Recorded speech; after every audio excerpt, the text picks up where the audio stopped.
owner of the US Mega Farmest Videos Puramont para Intratnamiento Wino Infringed Recos de Autorenales.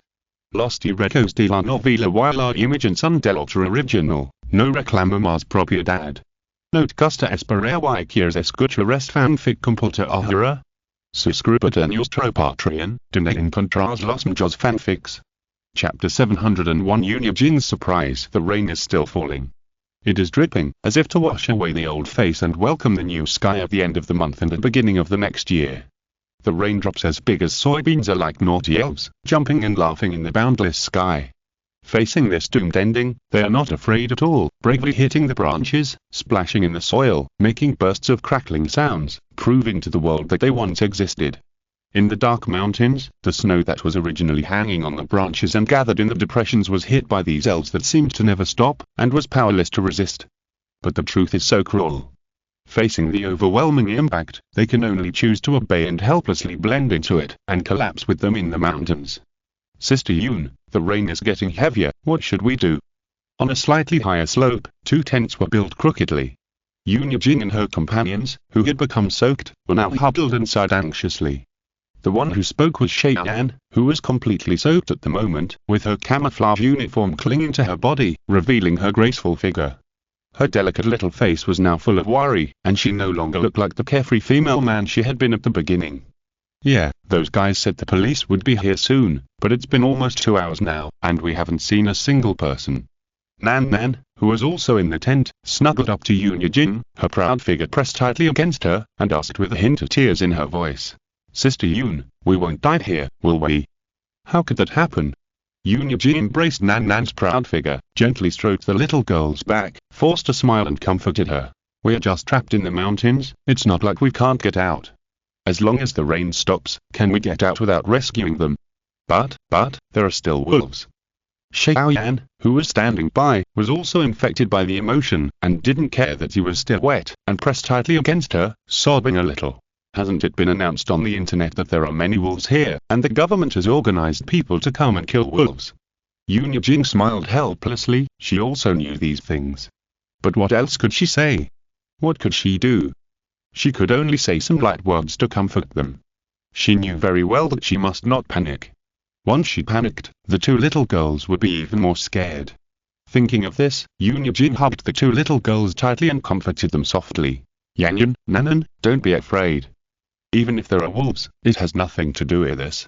We will just stay here for one night. When the rain stops and the day comes, we can go out of the mountain. But God seemed to be joking with her. Just as she finished speaking and the two little girls' expressions just eased a little, a wolf howl sounded faintly in the distance. Orwu. This wolf howl, even through the rain, was heard very far away. Many people heard it. Some were frightened and quickly shrank behind their companions. Some were excited and picked up their weapons to wipe them, feeling eager to try. However, the first to bear the brunt were the men and women who were huddled in the tent. Because the location of this wolf howl was not far from them. Wow, Sister Yun, I'm so scared. I don't want to go out hunting again. Nan, who was a little timid to begin with, burst into tears. She regretted it now. Why didn't she listen to the man's advice and insisted on coming to join in the fun? Not only did she regret it, but even Xiaoyan regretted it a little. Why didn't she believe the man's words at the beginning? And the one who regretted the most was Yunjing. What she was thinking now was why she didn't insist. If she had insisted, these guys would definitely not choose to go into the mountains today. Just as they were complaining about themselves, they suddenly felt as if there was thunder outside. What's that sound? Is it thundering? Yunjing let go of the two little girls with some worry. She wanted to confirm it. It was uncomfortable enough just to rain. If there was thunder again, would people be able to survive? Sister Yun, I'm scared. Don't leave. Just as she let go of her hands, Yunjing was hugged back by the two frightened little girls. They didn't want to care about anything now, they just wanted to hug their sister Yun, so that they could feel at peace. Shaking her head with a wry smile, Yunjing patted the backs of the two girls. She was really disappointed with the performance of the men in the team this time. When they suddenly got the news of the wolf pack, the first thing they thought of was to call the police and ask the police to come and rescue them. This was understandable. Although they repeatedly patted their chests and said what would happen if there were really a wolf pack before they came, Yunjing didn't care too much. What disappointed her was that they were all a little at a loss in the face of the sudden rainstorm. Not to mention setting up a tent, they even forgot about the tent. They only knew that one person was fleeing under the big tree, looking embarrassed. The complicated thoughts flashed by, and Yoon sighed softly. Is this what they said about hunting frequently? I was also fooled by them. I thought it was a holiday, so I came out to relax. But who knew that a roar of buzz buzz buzz came again, making everyone in the tent a little dazed. Is this thunder? Why doesn't it sound like thunder? Hearing the sound coming from outside the tent, Yoon murmured to herself in confusion. Sister Yoon, let's go and see if someone is coming to save us. Nan raised her little head from Yoon's arms. Her black hair was a little messy, and she looked a little timid. Is it impossible? It's raining so hard, did I hear it wrong? Xiaoyan didn't want to move. She just wanted to stay here quietly and wait for the rain to stop. Let's go and see. Yoon still pushed away the two burdens, stood up, took off the package that was pressing on the tent door, and didn't care that it was still raining heavily outside, and stuck her head out to look outside. The cold raindrops hit her face, not only cold, but also a little painful. But Yoon didn't care about all this. She just quietly looked at the helicopter in the sky that was slowly approaching with dazzling lights flashing. She was a little dazed for a moment. Sister Yoon, what's outside? Nan asked timidly. It was this sentence that made Yoon come back to her senses from the surprise. She pulled open all the doors of the tent. Nan, Yan, come out quickly, someone really came to save us. Thanks to Jian Kai for the reward and support. Chapter 702 Ladies First. Buzz buzz buzz with a continuous roar, a helicopter flashing colorful lights slowly hovered over the mountains under the gaze of two tents and several men and women. Boss, this is it, I'll go down and take a look first. I checked the coordinates and looked down through the window, and soon found two tents with lights on. After all, in the dark mountains, the flashlights in the two tents were really eye-catching. Well, be careful and pay attention to your own safety. Kinzu shouted at the side. Yes, Miss Aya, you must pay attention to safety. The other people on the helicopter also looked at Aya excitedly. For the woman who saved them, the men were sincerely grateful. After opening the cabin door, Aya was hanging in the air. After making an okay gesture to several people, she loosened her hand and slowly fell down. Yoon and the others saw a figure coming down through the lights of the helicopter, and immediately waved their flashlights to attract the attention of the newcomers. Fortunately, the place where Yoon chose to set up the security tent was a gentle slope, and there were no trees within a distance of more than 10 meters. So, Aya followed the rope all the way down and came down smoothly. Seeing the men and women waving flashlights, Aya did not move forward immediately, but used her own strong flashlight to check the situation around. Here, we're here. Seeing that the newcomers did not notice them, several men waved flashlights and began to shout anxiously. Especially the brother Yang with a 3-7 split hair, standing in the rain, waving his arms hoarsely. People who didn't know would think he had epilepsy. After checking the surrounding situation, I walked over here and reported to the people on the helicopter helplessly. Boss, the trees around are too close to each other, and the safety of the helicopter landing cannot be guaranteed. Landing is not recommended. Kinzu was also a little helpless after listening to it. This is only the second batch, and the helicopter can't land. Fortunately, helicopter rescue was not only about landing, so he ordered. Well, then follow the second plan, pay attention to safety. Okay, I know. As she said, Aya had come to Yoon and others. It was at this time that Yoon and others realized that it was actually a woman who came. Miss Police, let the helicopter come down quickly, how can you save us if you don't come down? Brother Yang didn't care whether the policeman was a man or a woman, he ran over and yelled loudly. In his experience, as long as you don't commit a crime, American police are easy to talk to, and they don't even dare to use force against you. But to his surprise, the female policeman in front of him ignored him and walked directly to Yoon and others. Hurry up, put this on.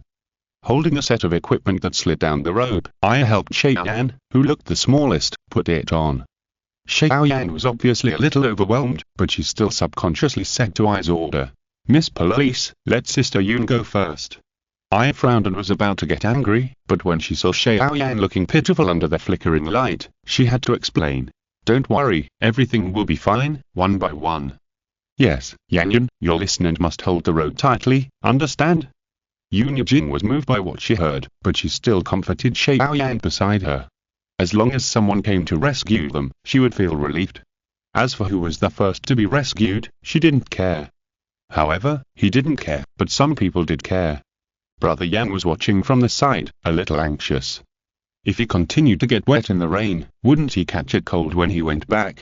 What are you doing? Why don't you let the helicopter come down? Don't you care about the lives of our taxpayers? Fuck, shut up. Aya's temper is not very good. Facing Cheyenne, she didn't say anything because she was a girl. But if it was a man, she would not be polite. I'm here to help you save you. If you keep whining, go and have fun by yourself. Listen, kid, don't you know that ladies are first? You wait, I must complain to you. Brother Yang was so angry that he trembled and pointed at Aya with an angry face. Oh, sorry, welcome to complain. Finally, I'm not a policeman. Looking at this guy with disdain, Aya picked up the walkie-talkie and asked the people above to pull them up. Dale received the order and immediately started the winch. The rope slowly began to retract. Aya and Cheyenne began to rise slowly in the eyes of several people who were envious, happy, or jealous. Although the speed of the winch was not fast, it was not very slow. It took less than a minute for the rope to bring the two to the hatch. With the help of Ween, Kinzu and several white men, the two were successfully pulled up. Yes, it's you. After Cheyenne stood firm, she calmed down a little, but when she saw the man in front of her clearly, she couldn't help but exclaimed. Kinzu was also a little surprised. He didn't expect to meet an acquaintance here. He smiled and nodded and asked, "How is it? Did you have a good trip?" He asked subconsciously, but then he realized that he was asking nonsense. If the trip was pleasant, he wouldn't be here. Sure enough, when he heard Kinzu's question, Cheyenne's little face seemed to be burned by fire, burning hot, and he didn't know what to say. "Boss, do you know him?" I asked a little nervously at this time. She remembered the guys below. Her attitude at the time was not very good. Kinzu nodded and said with a smile, "It's just a chance meeting. There should be a few more people down there, right?" I nodded and felt a little relieved. Although she didn't know much about Chinese idioms, she could understand the meaning of "it's just a chance meeting" just from the literal meaning. "Mr. Clean, can you go and save them? They are still waiting down there." Cheyenne hesitated for a long time and finally spoke timidly. She had no choice. She thought it was the police who came to save people, but knew it was an unexpected guy. It is the duty of the police to save people, but when others save people, it is a help. Kinzu looked at Aya and asked with some concern, "How is it? Is everything okay? Do you want me to go over?" Aya waved her hand and said with a smile, "Boss, you underestimate me too much. Don't worry." Chapter 703 Overloaded. The helicopter was still hovering in the sky. Aya repeated the process just now, going down, taking one person, and then coming up. Yunjing and Nanan, who were brought on the plane by Aya, were also a little surprised and ashamed when they saw Kinzu. Especially facing Kinzu's concerned questioning, Yunjing felt even more ashamed. "Clean, Mr. Clean, I'm really sorry about what happened this morning." Kinzu heard this, but waved his hand nonchalantly and said with a smile, "It's nothing, it's safe now." Although Kinzu acted very calm, Yunjing still felt her face a little hot. Not only her, but also Nanan felt this way. And the first one to bear the brunt and feel the most ashamed was Cheyenne, who had come up a long time ago. In the morning, she didn't listen to others and laughed at them for bragging, and now she wanted them to come and save her. Kinzu really didn't care about the little thoughts of several people. After all, he didn't come here specifically to save them, it was just an accident. Just as I was about to go down to rescue people, Dale's somewhat cold voice came from the intercom. "Boss, our plane is a little overloaded, let's go back first." Hearing Dale's voice, Aya was a little dazed, looked at the cockpit in front, opened her mouth to say something, but didn't say it. Overloaded. Kinzu didn't think much about it, looked back at the cabin, and found that there were already 11 people including the 3 of them, so he nodded. "Okay, Aya, you go down again and tell the remaining few people that we will go back first." Aya agreed, looked at Ween next to her with a strange look, and then slid down along the rope. "What's wrong with her?" Kinzu saw Aya's expression this time, and looked at Ween with some doubts. "Is she tired? Then it's your turn to go down later." Ween smiled and nodded, but didn't say anything, but she was also a little strange in her heart. Kinzu didn't know, but the sisters knew that the military version of the Black Hawk, in addition to the crew, could carry a squad of soldiers in full uniform. However, considering the weather outside, Ween was relieved again. Maybe Dale felt that the weather was bad and was a little worried. But is it really like this? The men waiting on the ground, seeing Elsa coming down, couldn't wait to surround her. I'll go first, no one will follow me. Brother Yang pushed his two companions away and rushed to Elsa, waiting expectantly for her to buckle him with a robe. Why, Brother Yang, you're our big brother, shouldn't the big brother take care of the little brother? Before Elsa could speak, a young man rushed up and pushed Brother Yang out. He was not convinced by this Brother Yang before. Why should everyone listen to you in everything? It was okay to give ladies first before, but now everyone is a man, why should you go first? Although the remaining two men did not speak, they obviously wanted to be the first to be rescued. After all, no one was used to being in the rain. Brother Yang, who staggered after being pushed, looked at the young man with some annoyance, but did not dare to step forward and fight again. Although he looked down on the guy in front of him, his parents were his immediate superiors. So even though he was very unhappy, he could only stand behind with a gloomy face, secretly thinking in his heart that he would find a chance to get back at them. Aya looked at the people in front of her, rubbed her head with a headache, took out the walkie-talkie and whispered a few words, then looked at them expressionlessly. The rain was falling, and the few people didn't hear clearly what Aya said on the intercom. The young man waited for a long time, and seeing that Aya still didn't help him buckle the lifeline, he shouted impatiently. What are you still hesitating about? Hurry up and save us. I don't want to stay in this damn place for a moment. At this time, Brother Yang unexpectedly found that the rope, which was loose after I landed, was slowly becoming straight. Brother Yang's eyes were a little confused. Could it be? Before she could think clearly, she saw the figure in front of her wearing a uniform began to rise slowly. In the blink of an eye, it was more than 1 meter above the ground. At the same time, a somewhat cold voice also sounded in the silent night sky. I'm sorry, the helicopter is overloaded. You stay where you are and wait for the next wave of rescue. What? Overloaded? Waiting for the next wave of rescue? Brother Yang's eyes were red. Damn, the next wave. Isn't this going to kill me? Thinking of this, he could no longer care about so much, and rushed forward to hold Aya and stop her from going up. But what he didn't know was that Aya had already prepared for his move. She swayed her body nimbly and dodged the attack from Brother Yang, causing him to miss and almost fall flat on his face. Just when he got up and wanted to attack again, Aya was already several meters away from the ground. He could only look at Aya in the air and curse. Aya curled her lips in the air, and she no longer had any good feelings for the people on the ground. She didn't understand Dale's approach at first, but now it seems that Sister Dale is the most discerning. It wasn't until Aya's figure returned to the helicopter under the gaze of several people that the remaining 3 people came to their senses. How could this happen? How could it be overloaded? The young man scratched his wet hair in pain, and his face was at a loss. What should he do now? Bah, what do you mean by overloaded? It's overloaded with just a few people. Brother Yang spat at the ground, looked at the helicopter whose cabin door was slowly closing, and cursed angrily. This bitch clearly doesn't want to take us. It's all your fault, you bastard. Under Brother Yang's stunned eyes, the young man at the beginning glared at him with anger on his face. If you hadn't scolded me at the beginning, how could I not take us? Me? Brother Yang pointed at himself. It was you in the first place. If you hadn't been so rude, how could I come down and then go up empty-handed? The young man looked at him viciously, thinking that he would find an opportunity to give the guy a good beating after returning. How can you blame me? Brother Yang would admit that it was his fault even if he was beaten to death, and he defended himself with an innocent look. Although my attitude was bad, that's not a reason for them not to save people, right? After a pause, seeing that the 3 people opposite him somewhat agreed with his point of view, he angrily scolded. It's obviously these guys who wasted our taxpayers' money but didn't want to do anything. I will definitely complain about them when I go back. Si estes escuchando esta novela en un canal distinto a mundo fanfic novelas, significat lo descarga and y subir en cines fuerzos invitamos cordialmente a visitar nuestro canal. Mundo fanfic novelas all encontrás la versión original de esta historia y podrás explorar muchas otras novelas de diversos narradores. Te esperamos para sumergirte en un mundo de novelas increíbles. Chapter 704 It turned to the ranch. The night was as dark as ink, and there was silence on the ranch. Apart from the sound of raindrops falling to the ground, there was only a little noise from the villa occasionally. The Mediterranean-style fireplace was burning very vigorously. Even though that temperature outside was very low, it was still warm as spring for Daha. In his sleep, he seemed to dream of something fun.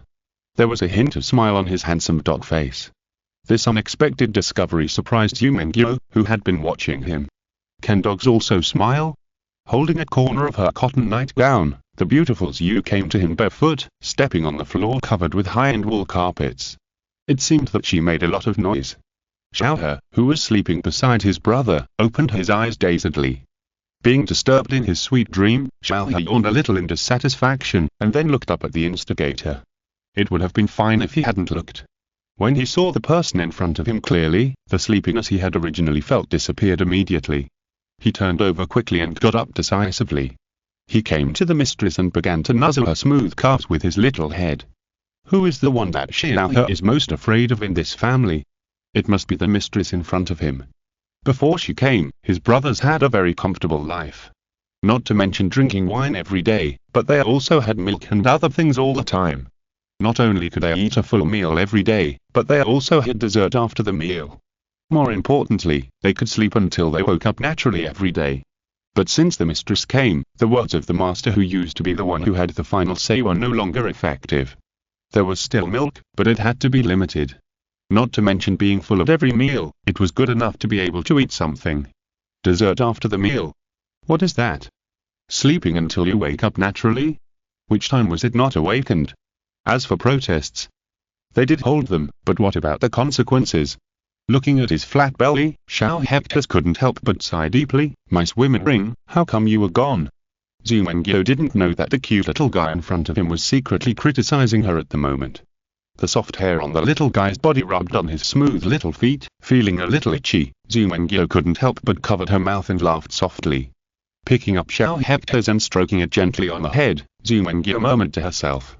Little guy, why don't they come back? It's been more than an hour. Xiaohe obviously couldn't answer such a difficult question, but if he didn't answer, Xiaohe was afraid that the hostess would punish him. So he had to blink his cute big eyes and discharge electricity vigorously. Your little guy, why are you so cute?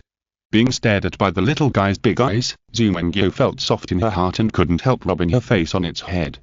You are much cuter than your brother. After sighing, Zumengyo moved her eyes to the figure who was still sleeping soundly. Daha, who didn't know that he had been targeted by the female devil, was sleeping soundly with his belly heaving. Seeing this, Zumengyo didn't wake it up. She picked up her long hair, separated a few strands, and scratched Daha's pink nose. The reaction is the same as that of humans. When the little husky feels that there is something on the nose or face, it usually subconsciously stretches out its front paws to push the thing away. So wanders Zumengyo's gaze, one of Daha's little paws subconsciously rubbed its face. After scratching one side and realizing that the thing was gone, the little guy relaxed again, and didn't move his paw away, just resting it on that handsome face, looking a little naive. Zumengyo couldn't help but raise a cursed arc at the corners of her mouth. Seeing this scene in front of her, her worry about Qinzu in her heart couldn't help but be a little less. Seeing that Daha was not moving, Zumengyo picked up her hair and put it on Daha's little nose again. This time she put it in a different position, closer to the other side, so that the little paw could not reach it. Daha, who noticed the movement, turned over lazily, with his forelegs facing up, and put the other little paw on his face as Zumengyo expected. Woof woof woof. Seeing his brother's silly look, Xiaohe lowered his head in shame, and he really couldn't bear to watch it anymore.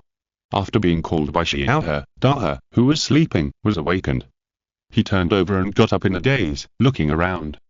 Zumengyo was a little dissatisfied with the little traitor in her arms. She pinched its little face and scolded with a smile. You know how to tip off at such a young age. Let me see how I will deal with you. At this moment, Zumengyo suddenly heard a special sound. It seemed that in the drizzling rain outside the field, there was a buzzing roar. It seems that your master is back. I'll spare you today.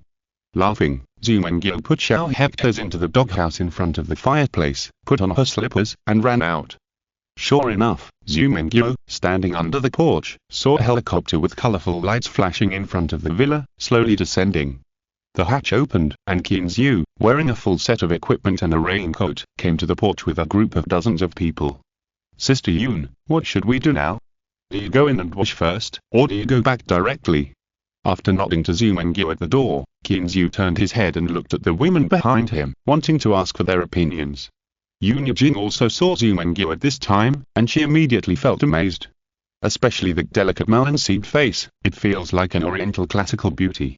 With the long and flowing black hair, if Zhu Mengye was dressed in ancient costumes at this moment, she would be more beautiful than those so-called classical beauties on TV without makeup. Looking at Zhu Mengye, who was smiling and nodding at them, Yun Jing felt a little emotional. She had seen a lot of women around Qin Zhu. She thought that Qin Zhu was just like most men. After going abroad, he was only interested in foreign women. But she didn't expect that there was such a beautiful oriental woman in his house.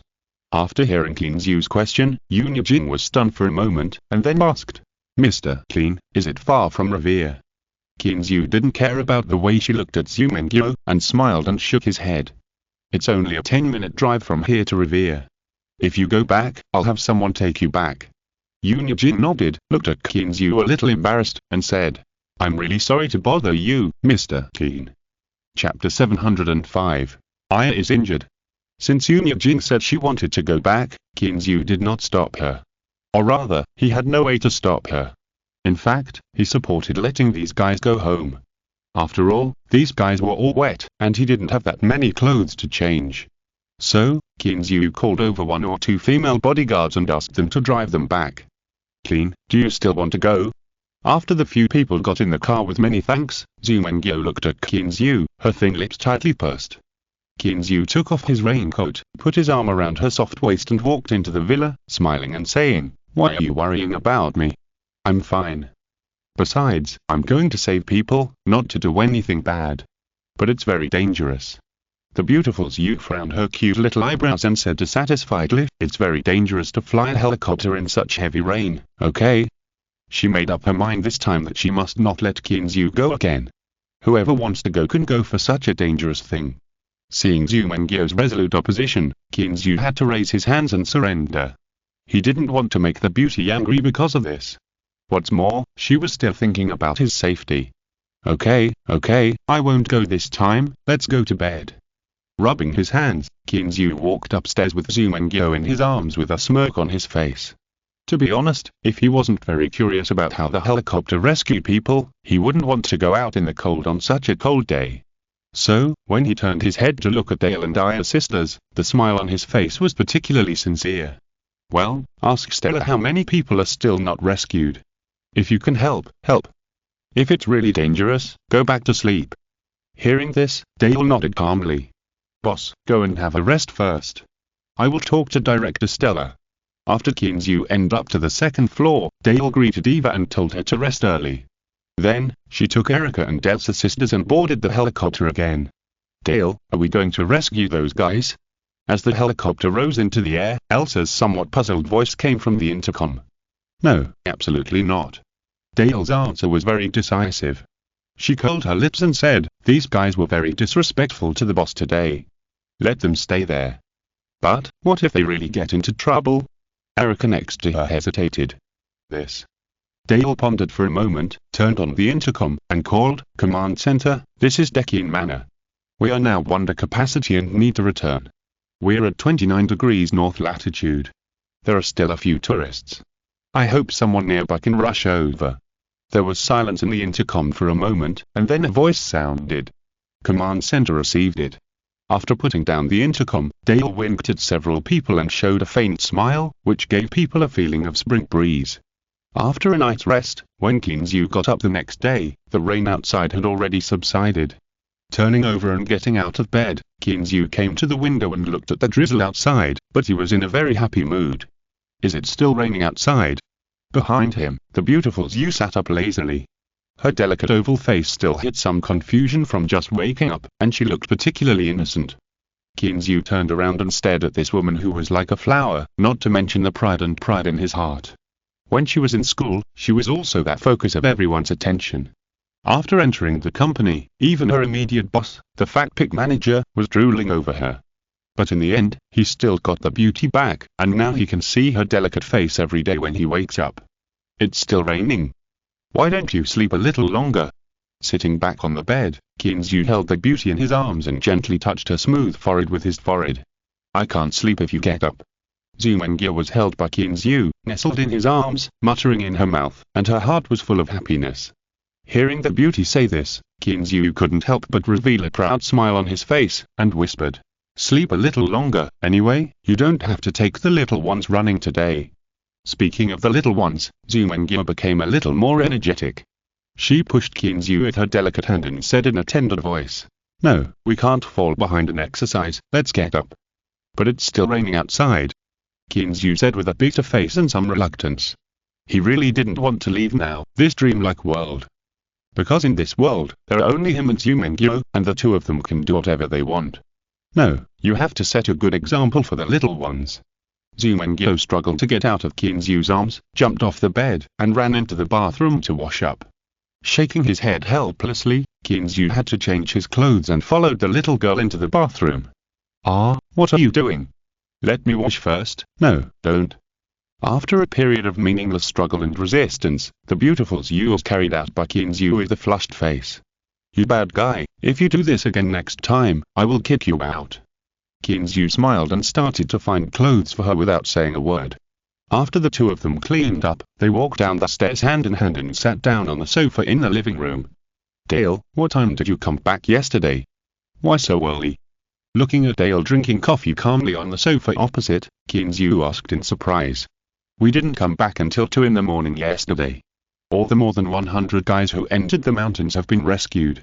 After drinking a sip of coffee, Dale looked at Kinzu, who looked refreshed, and said lightly, "Boss, for this, our fuel reserves are almost gone, and Elsa was slightly injured in the process of rescuing people." "Injured? Is it serious?" Kinzu didn't care too much about the lack of fuel. Instead, he was slightly worried when he heard that Elsa was injured. Dale shook his head gently, and a smile seemed to appear on his originally calm face. He explained, "It's nothing serious. I just accidentally tripped over a rock during the road descent." Kinzu was a little embarrassed. Tripped by a rock? He felt that Elsa shouldn't feel pain at this moment. She should feel ashamed at most, right? As if she had noticed what Kinzu was thinking, Dale quickly changed the subject and continued, "Boss, luckily we were quick yesterday. If we hadn't rescued the people in time, something serious might have happened today." "Something serious? What serious thing?" Kinzu looked over in confusion. "Did the wolves attack people? Or did the number of wolves increase again?" Chapter 706. The Mighty Haha. After Dale's explanation, Kinzu finally understood what was going on. It turned out that the rainfall yesterday was too heavy, and all the snow in the mountains melted. Therefore, in the second half of the night, mudslides and floods occurred in some places in the mountains. If people had not been rescued in time, it would have been a real accident. After hearing this, Kinzu secretly thought that he was lucky. If something really happened, it would be a big trouble. While he was thinking, the phone next to him rang. Kinzu picked it up with a smile. "Stella, you called so early, is there any good news?" There was silence on the other end of the phone for a moment, and then Stella's hoarse voice sounded. "Clean, thank you." Kinzu was a little surprised, but still smiled and said, "Why are you polite? Helping the government solve the problem is what we should do, isn't it?" Stella smiled and didn't say anything else, but her gratitude to Kinzu was even greater. There was no way. When he learned that a small mudslide and flood had occurred in the mountains, he was almost scared to death. You know, encouraging people to go into the mountains was a decision he and the mayor made together. If something went wrong, wouldn't he be torn apart? Kinzu didn't think of this, so he was a little puzzled by Stella's sudden thanks. After breakfast, seeing that the rain was already very light, Kinzu took Zumengyo to board the Black Hawk that was parked at the door of the villa, which looked like a steel beast. "Clean, you haven't named it yet?" Before boarding the plane, Zumengyo looked at the bare Black Hawk without any number or name, and asked curiously. Reminded by Zumengyo, Kinzu noticed this problem, and couldn't help but stop and look at it carefully. Since this Black Hawk was given to him by Hunter, Hunter obviously would not spray his own name on things given to others. And this helicopter has been erased from the organization, and it certainly cannot be painted with a combat number. Therefore, this Black Hawk has been so bare since it was manufactured. There is no other color on it except black. That's a problem. What do you think we should name it? Touching his chin, Kinzu turned his eyes to the beautiful Zyu who asked the question, wanting to hear her opinion. How about calling it Deki no 3? The beautiful Zyu frowned and thought for a while, and suggested with some uncertainty. She knew that Kinzu's 2 fishing boats were called Deki no 1 and Deki no 2, so it was obviously no problem to call this one Deki no 3. This. Kinzu was a little embarrassed. It was okay for him to have difficulty in naming, but how come the people around him were so good at naming? Why? Is it not good? The beautiful Willow stood up, as if Kinzu was determined not to let him go unless he gave a reason. Wiping the cold sweat from his forehead, Kinzu pulled Mengyo onto the plane and said with a wry smile, "Mengyo, should we think about it? Look, the fishing boats are decking no. 1 and no. 2, and if this plane is no. 3, then what should we call it when we add more fishing boats in the future?" "Well, that's true." Mengyo leaned obediently in Kinzu's arms, looking through the window with a dazed look, watching the ground getting smaller and smaller in front of her eyes. Suddenly, her eyes lit up, and she raised her head abruptly, saying in an extremely firm tone, "Clean, I thought of it, this plane will be called Ha-Ha." Ha-Ha. Kinzu couldn't help but have a few black lines on his forehead. What kind of a name is this? Yes, Mengyo nodded as a matter of course, looking at Kinzu's tangled expression. The corners of her mouth couldn't help but curl up a cunning arc. "Look, our Ha-Ha and Pape also fly, and this helicopter also flies. Is there anything wrong with naming a plane after Ha-Ha?" Kinzu was dumbfounded. How could this be possible? Although he felt that it was a little inappropriate, he was really embarrassed to refute it now. Naming your own car after your pet is nothing, and it even feels natural. However, thinking of such a mighty and domineering helicopter, if the 2 big words Ha-Ha were sprayed on the outside, Kinzu said that he couldn't do it. "Well, should we think about it again?" Touching his nose, Kinzu suggested with a stiff face. "What's wrong? Is this name not good? But isn't this the name of a Ha-Ha?" The beautiful Zhu blinked her big eyes pretending to be puzzled, staring at Kinzu motionlessly. "Okay, of course it's okay." Kinzu nodded in agreement with a sad face. He didn't want to admit that it was because his naming skills were too poor that he just casually gave it such a name. With his eyes rolling rapidly, Kinzu was thinking about how to get back at the enemy.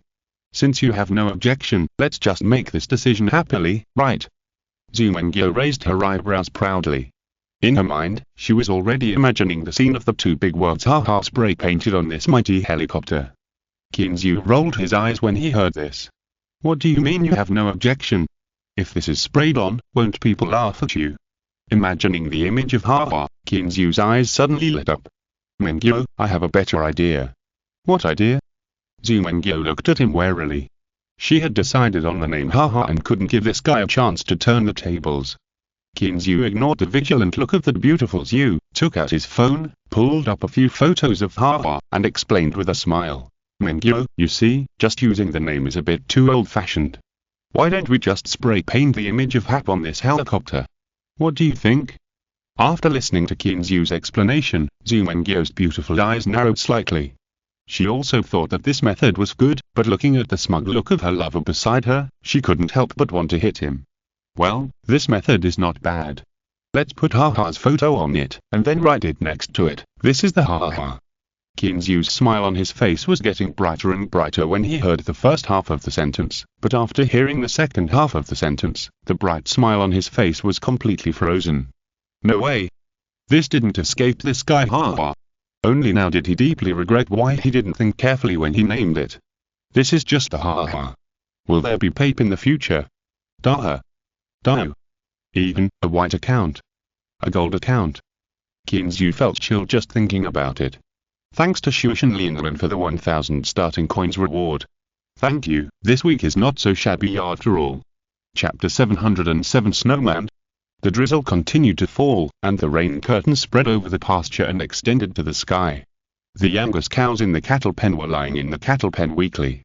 They couldn't understand why the big iron gate hadn't been opened for so long. In the past, as long as they woke up, the big iron gate would open, and then they could roam around the pasture happily. But now, they have woken up several times, but they're still locked here without a trace of freedom. As for the big events that happened in the herd a few days ago, few cows can remember them now. They are all forgetful, otherwise they would not have been passed down from ancient times to the present. Rumble. A strange-looking steel monster slowly drove towards the gate. The Angus cows, who were weak just now, became energetic after seeing this steel monster, and they turned over and climbed up. They have been used to it these days. As long as this big guy walks over, they can have delicious food. Little John drove that car that was specially used to white fodder, and moved slowly along the road in the cattle pen. Where he passed, piles of crushed hay appeared in front of the youngest cows on both sides.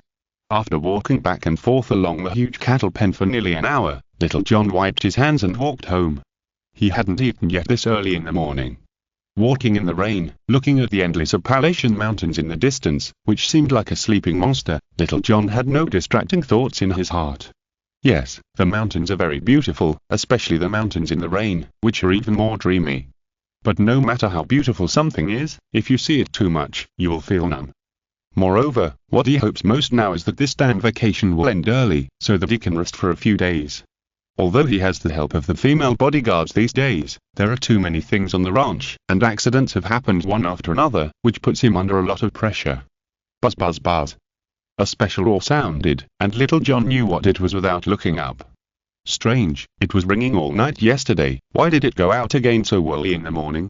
Looking at the helicopter that made people yearn for it slowly going away with some doubts, Little John murmured, "Did something happen again?" "No way." He admired and satisfied his boss from the bottom of his heart. Although he was a Chinese, he had nothing to say about his employees. So even though he felt a little exhausted these days, he didn't complain about anything, but waited quietly, waiting for this damn holiday to pass as soon as possible. The dark brown helicopter went all the way north, and finally stopped over the Appalachian remnant, and began to circle. The few people in the cabin stopped talking at this moment, picked up their own telescopes, and started today's work. The reason why Kinzu ended out so early in the morning was that he was still a little worried about the wild wolves, and wanted to patrol around the ranch again. The one driving the helicopter was still Dale. Although Kinzu asked her to sleep more, he was ignored by Willie and I. In the end, Kinzu, who was a little anxious, had no choice but to believe her. "Clean, why did you come out so early? Can't you let Dell do some sleep?"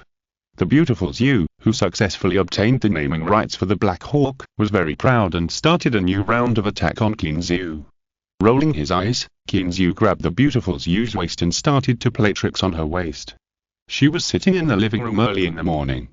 How would I know that she didn't sleep well last night? "Ah, don't make trouble, we're on the plane." Being suddenly attacked by Kinzu, Zumengyo couldn't stand it, and her cheeks flushed and she began to beg for mercy. She just said it casually, reminding Kinzu that you were a billionaire after all, you should pay attention to your safety in the future and don't be so reckless. But who knew that Kinzu, who had just lost the naming rights, would suddenly start to take action, which made her a little overwhelmed. Seeing the beauty begging for mercy, Kinzu reluctantly let go of her hand and raised his eyebrows with a smug look. "Isn't it said that women are unreasonable animals? I will not be unreasonable either. I will just start and see who can't stand it first." "Boss, it seems that the effect is still very obvious. There is no trace of those guys anymore." Seeing that Kinzu's side had calmed down, Aya reported with a smile on her face. Kinzu nodded when he heard it.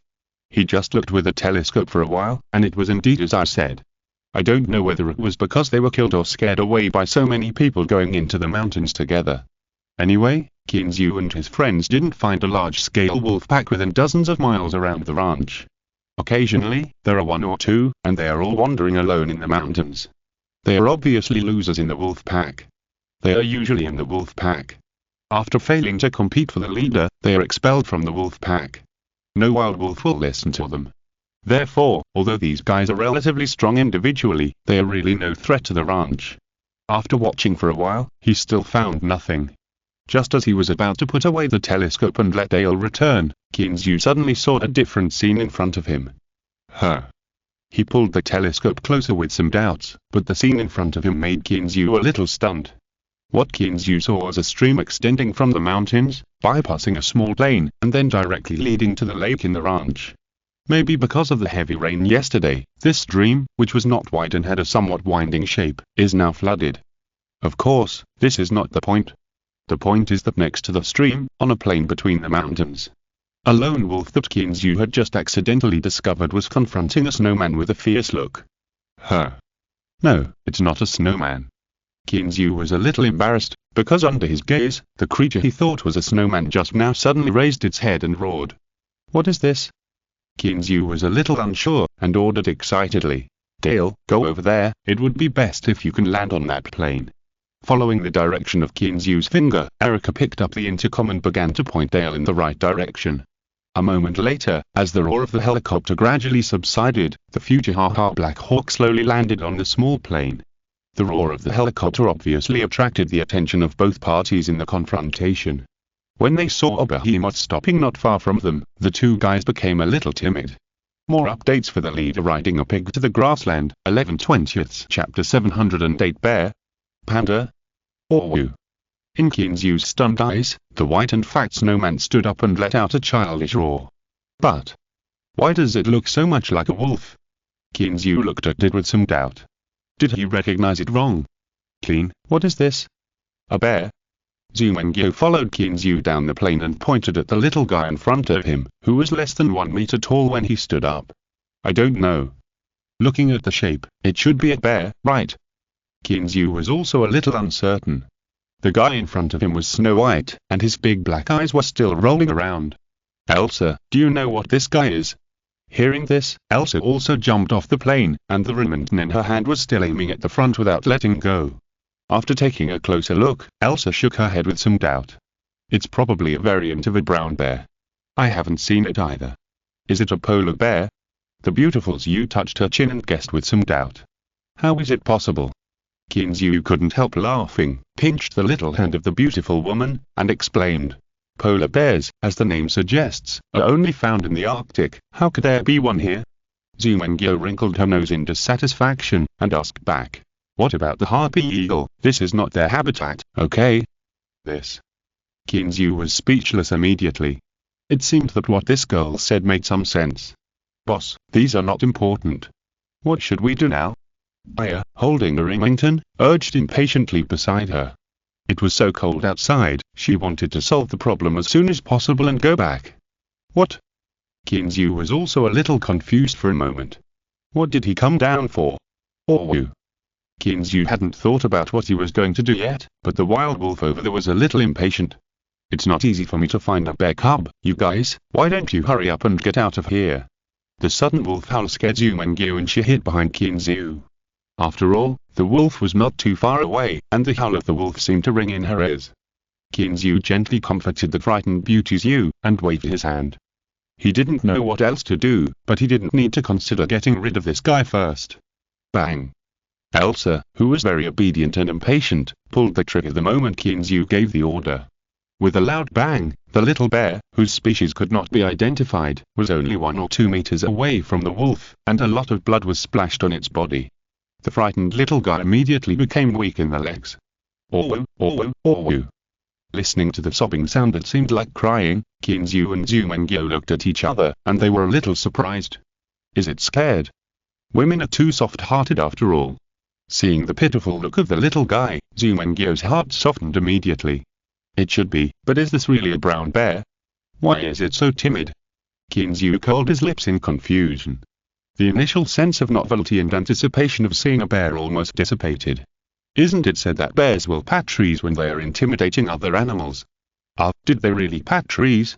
Looking at the little guy who was patting the trees not far away, Kinzu finally believed that this guy was a bear, not a panda. However, this place is already in the mountains. Although the surrounding trees are not considered century-old trees, they are not young. The smallest tree is thicker than an adult's thigh. How can a little guy pat it? Therefore, even though the little guy used all his strength, these trees still did not move. Kinzumengyo suddenly called out like a spoiled child. What's wrong? Hearing the coquettish voice of the beautiful Zhu, Kinzu suddenly felt cold all over. He looked at her with some fear, not knowing what she wanted to say. Look, isn't this guy cute? Zumengyo asked tenderly, pointing to the little guy who was still tapping the tree. Cute. Kinzu nodded. He didn't lie about this, because the little guy's naive appearance was indeed very cute. You have a lot of pets at home, right? Zumengyo asked again. What's wrong? Do you think it's not good? Kinzu's first reaction when he heard Zumengyo talk about this was that this girl didn't like so many pets. Thinking of this, Kinzu scratched his head. Is it really like this? If so, he would be in trouble. Fortunately, Zumengyo's next words made Kinzu feel relieved. Look, since we have so many pets at home, one more is not too much, and one less is not too little, don't you think? Kinzu nodded in agreement, thinking that what the girl said made sense. One more guy is not too much. Not too much. Turning his head, he happened to meet the big eyes of the beautiful Zhu, which were as bright as black gemstones. Being stared at by the pair of big black gemstone eyes, Kinzu said dryly, "This, Mengyo, this is a bear, not a panda." "I know." Zhu Mengyo nodded her little head, and when Kinzu looked up in surprise, she added, "Don't we have a jaguar at home?" "That's not a no-silot." Rolling his eyes, Kinzu smiled bitterly and said, "Mengyo, this guy weighs 700 to 800 kilograms when he is an adult. Even if it has no attack power, it can crush us to death with its weight alone." Zhu Mengyo pouted her little mouth and said dissatisfiedly, "How much lighter is the jaguar at home? Isn't it still obedient? How much lighter?" Kinzu almost vomited blood. The jaguar should not be much lighter than the brown bear, okay? However, seeing Zhu Mengyo's persistent eyes, Kinzu knew that it was useless to say anything. He looked at the little guy not far away with some depression. "You said you were a good brown bear, but you grew a coat of white hair. What the hell is this?" It goes without saying that it must be the little guy's snow white fur that caught the attention of the beautiful Lady Zhu. Otherwise, how could a dirty, yellow little bear attract the attention of the beautiful Lady Zhu? After only 2 rounds of resistance, Kinzu was defeated, and the beautiful Lady Zhu won again. "Then, our first task now is to catch it." Kinzu looked at the little guy who was patting the tree impatiently not far away, and he couldn't help rubbing his hands, revealing an anxious look. "Boss, this guy is not easy to catch, let me anesthetize it first." Seeing that Kinzu and the other had finished their discussion, Elsa saw that the hostess won again as expected, so she quickly ran onto the plane and replaced the bullets in the gun with anesthetic bullets. More updates for the leader riding a pig to the grassland, 12/20, Chapter 709 Betty, Part 1 Subscription request. No matter how long the rain lasts, it will stop one day. When the morning sun shines into the bedroom through the gaps in the thick curtains, Kinzu knows the rain has finally stopped. Turning his head to look around, the beautiful Zhu was tortured by him again last night, and now she is still sleeping soundly. He got out of bed quietly, walked into the bathroom, washed up, changed his clothes, and then closed the door gently. After doing all this, Kinzu couldn't help but breathe a sigh of relief. He couldn't tell why, facing Zhu Mengyo's exquisite and perfect face, he always couldn't control himself, and just wanted to do those physical work again and again. Moreover, he also found that his energy is now much more vigorous than those of his peers, so every time he would, shaking his head, throwing these messy thoughts behind his mind, Kinzu walked downstairs refreshed. "Hey, Betty, you bad boy, don't steal their things." Roar, woof woof. As soon as he walked into the living room, a noisy sound came into Kinzu's ears. Listening to Eva's helpless voice, Kinzu shrugged his shoulders. Since the little guy came, this happened almost every day. "God, Clean, you are finally here, come and take care of your little babies." Next to the restaurant, Eva leaned against the retractable door and rubbed her head with a headache. "Okay, dear, leave it to me." Kinzu walked forward, and in Eva's stunned eyes, he gently lowered his head and kissed the pair of thin lips. After a long time, the lips parted. Eva glanced upstairs, and said with a slightly teasing smile, "Why, Zhu hasn't fed you yet?" Kinzu shrugged his shoulders, picked up a piece of ham and fried eggs, and walked towards the fireplace while eating. "Hey, Betty, get over here." Hearing Kinzu's voice, a guy who was confronting the 2 brothers with his big fat butt sticking out ran over. Looking at the little guy lying on the ground in front of him, who was only slightly taller than the 2 brothers, Kinzu was helpless. This was the little bear that day. After being knocked unconscious by Elsa's gun, they brought him back to the ranch. He was fine on the first day. Although he was a little scared after waking up, he was very honest and didn't make a fuss at all. This well-behaved look quickly won the love of all family members, including Zhu Mengyo. So, with Zhu Mengyo leaving, Kinzu seconding, and Dale and Eva sisters watching, a simple family meeting was held. The theme of the meeting was to give this little guy a nice name. Of course, Zhu Mengyo's subtext was that I don't know who gave the previous names, they were all too ordinary, and from now on, the family meeting would decide the name. Kinzu retaliated against the criticism by the beautiful Lady Zhu that night, and made her crawl on the bed for the whole morning. Of course, these are not the most important things. The most important thing is to give it a nice name. After rejecting the vivid and lively pet names proposed by Kinzu, such as leopard, tiger, little wolf, little bear, etc., The beautiful lady Zhu acted arbitrarily and finally decided on the feminine name Betty. In response, Qin Zhu protested because he had checked and found that the little guy was a real man. However, Qin Zhu's protest was defeated gorgeously when 2 of the 3 members of the family meeting objected and 1 abstained. In response, Qin Zhu said that the husband's authority was weak. However, all the good mood disappeared after getting up the next day.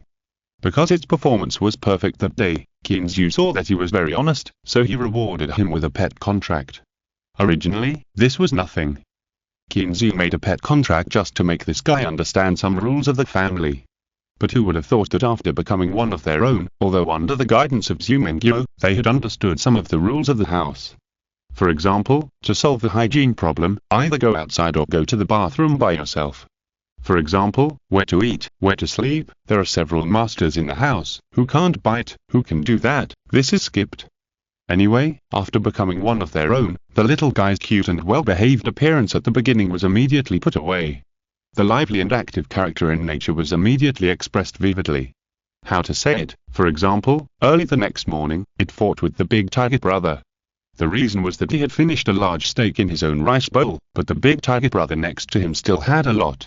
So, this guy, in line with the principle of good brothers who share happiness and difficulties, picked it up and stuffed it into his mouth. After he finished the thing with a few smacks, the big tiger brother reacted from his daze. What a joke, the 2 brothers were on a diet, so the food was already very poor, and they just thought that if they ate slowly, they might be able to eat more. But the result was that they just ate slowly, and a large piece of tender beef disappeared from their plates. Now, the 2 brothers were immediately furious. Good guy, it's good enough that I don't try to snatch yours, but you dare to snatch food from the tiger's mouth. Do you understand the first come first served? Do you understand the difference between the old and the young? Ahem, this doesn't count. Anyway, the 2 little tigers were completely furious, and they surrounded Betty with their teeth bared. But Betty was not afraid at all. Although we brothers are about the same size, we can stand up. So, Betty stood up, let out a somewhat childish roar, and slapped her little chest with her 2 little paws. It's not to mention that this sudden roar not only startled Qin Zhu and his men, but also frightened the 2 little tigers in front of them, as well as the 2 little huskies who were about to surround them from behind. When have the little guys ever seen such a scene? The enemy who was originally on the same level suddenly became twice as tall as them. How can they play? However, the hesitation was only a moment. Because the little eyes of the big tiger and the big husky brothers met, and they immediately reacted. Yes, I'm not as tall as you, not as strong as you, but I have brothers. Didn't you hear what someone said? Brothers are united, let alone one bear, even if there are 2, we dare to go. So, after the brothers exchanged glances, they immediately decided to take action and must let this guy have a taste of power. They were ready to take action, but Betty was a little scared. It has always relied on this trick since it was a child. If it can't be scared once, then it will hit the tree. If it can't be scared by hitting the tree, then it will run away. So, he doesn't have much experience in real fighting. A new week, please give me a tip and subscribe. Chapter 710 Betty, Part 2. Seeing that patting her chest was no longer enough to scare these guys, Betty's small black eyes turned and she began to look for something handy around. There were definitely no trees in the villa. But there were things similar to trees here. For example, the coat rack standing in the corner of the living room. So, when Qin Zhu and Zhu Mengyo put on their pajamas and hurried downstairs, they witnessed Betty's magic power with their own eyes. Thinking back, Qin Zhu looked at Betty who was running over and felt a little pain in his forehead. This guy is a typical person who only remembers food but not beatings. If you beat him up today, he will forget about it tomorrow. Woof woof woof. Brother Daha, who ran behind Betty, began to complain to Qin Zhu about the abomination of this guy. Qin Zhu didn't need to look at him to know that it must be Betty who took the food of the guys again. Since that day, this kind of thing happened every day. Even if Qin Zhu doubled the food standard of this guy the next day, it was still the same. Did you die of starvation in your previous life? Qin Zhu pinched the little guy's soft ears, feeling helpless. Clean, I think you should let him eat until he is full. If he continues like this, the little guys will rebel. Eva, whose blush had not yet completely faded, walked over with her long legs. Eat enough. Qin Zhu glanced at Betty's flat belly. When will this big-bellied guy be able to eat enough? Eva shrugged, sat on the sofa, picked up the big brother and began to comfort him. There was no way, The little guy was just like a child, and he also needed comfort when he was wronged. Seeing Betty shamelessly pulling at his trouser legs, Kinzu had no choice but to pat his chubby little head. "Okay, stop making trouble. I'll go get you some food. I want to see how much you can eat." Hearing this, Betty immediately loosened her little paws and followed Kinzu to the kitchen. While walking, she did not forget to turn around and yell at her brother Daha. However, before he could finish his roar, Kinzu slapped her. Add another rule to the house rules. You are not allowed to yell at home, or you will not have food for the whole day. Betty walked into the kitchen with a little grievance. Kinzu cut a large piece of beef, which weighed 5 or 6 pounds, and put it in the pot to stew. Originally, he had always fed the little guys at home with raw meat, which could not only cultivate the wildness of the little guys, but also exercise their teeth. The most important thing is that it is easy to do this. But since the arrival of the beautiful Zhu, the raw meat policy has been abolished. According to Zhu Mengyo, we're raising pets, not professional hunting dogs. If we feed them raw meat for a long time, the little guys may attack people, and the key is that they will have bad breath. Moreover, raw meat may contain bacteria. What if they get sick? Therefore, Kinzu now feeds these little ancestors beef to about 80% done before feeding them. Moreover, these bone soups are also very nutritious, just right for making noodles. I don't know what others think of Kinzu, but he was moved to pieces at the time. What a good housewife. Shaking his head, waking up from the happy memory, Kinzu picked up the chopsticks and stirred hard, and found that the meat was almost done. So he found a large plate and scooped out all the meat in the pot with a colander. Smelling the meaty aroma in the air, Betty stood up directly on the cupboard, looking at Kinzu eagerly, her pink little nose still moving, sniffing the meaty aroma in the air. Okay, get out of here quickly, or there will be no food. Kinzu started to drive people away with the plate in hand. Betty was obedient, knowing that this was related to the amount of food in the while, so she sat down in front of her plate obediently, waiting for Kinzu's arrival. Looking at the now well-behaved little Betty, Kinzu shook his head helplessly. It was not that he was reluctant to feed this guy. Well, although this guy is indeed a big eater. But Kinzu was not reluctant to give this little thing. The key is that when he found this guy, he had not eaten for many days, and he was so hungry that he was just skin and bones. The key is that this guy is still young and has no idea of being full and hungry. As long as you give him delicious food, he will keep eating until he dies. Therefore, Kinzu did not dare to give him a lot of food. The first meal was just the same food standard as Daha and Xiaohe. On the second day, Kinzu doubled the original standard, that is, on the second day, Betty's appetite was twice that of Daha and the others. But even so, the little guy was not satisfied, and even stretched out his claws to grab other friends' food. Today, he was helpless and planned to feed him 2 kilograms directly to see if he could eat so much or was just greedy. If he was just greedy, Kinzu glanced at Betty and said, "Little guy, if you are just greedy, you should be careful of your little butt." Coming to the corner, Kinzu divided the beef into several portions and put them on the plates of the guys one by one. Brothers Daha and Dahu still only had 2 thick steaks. When it was Betty's turn, Kinzu directly gave him 10 pieces of the same amount of steak.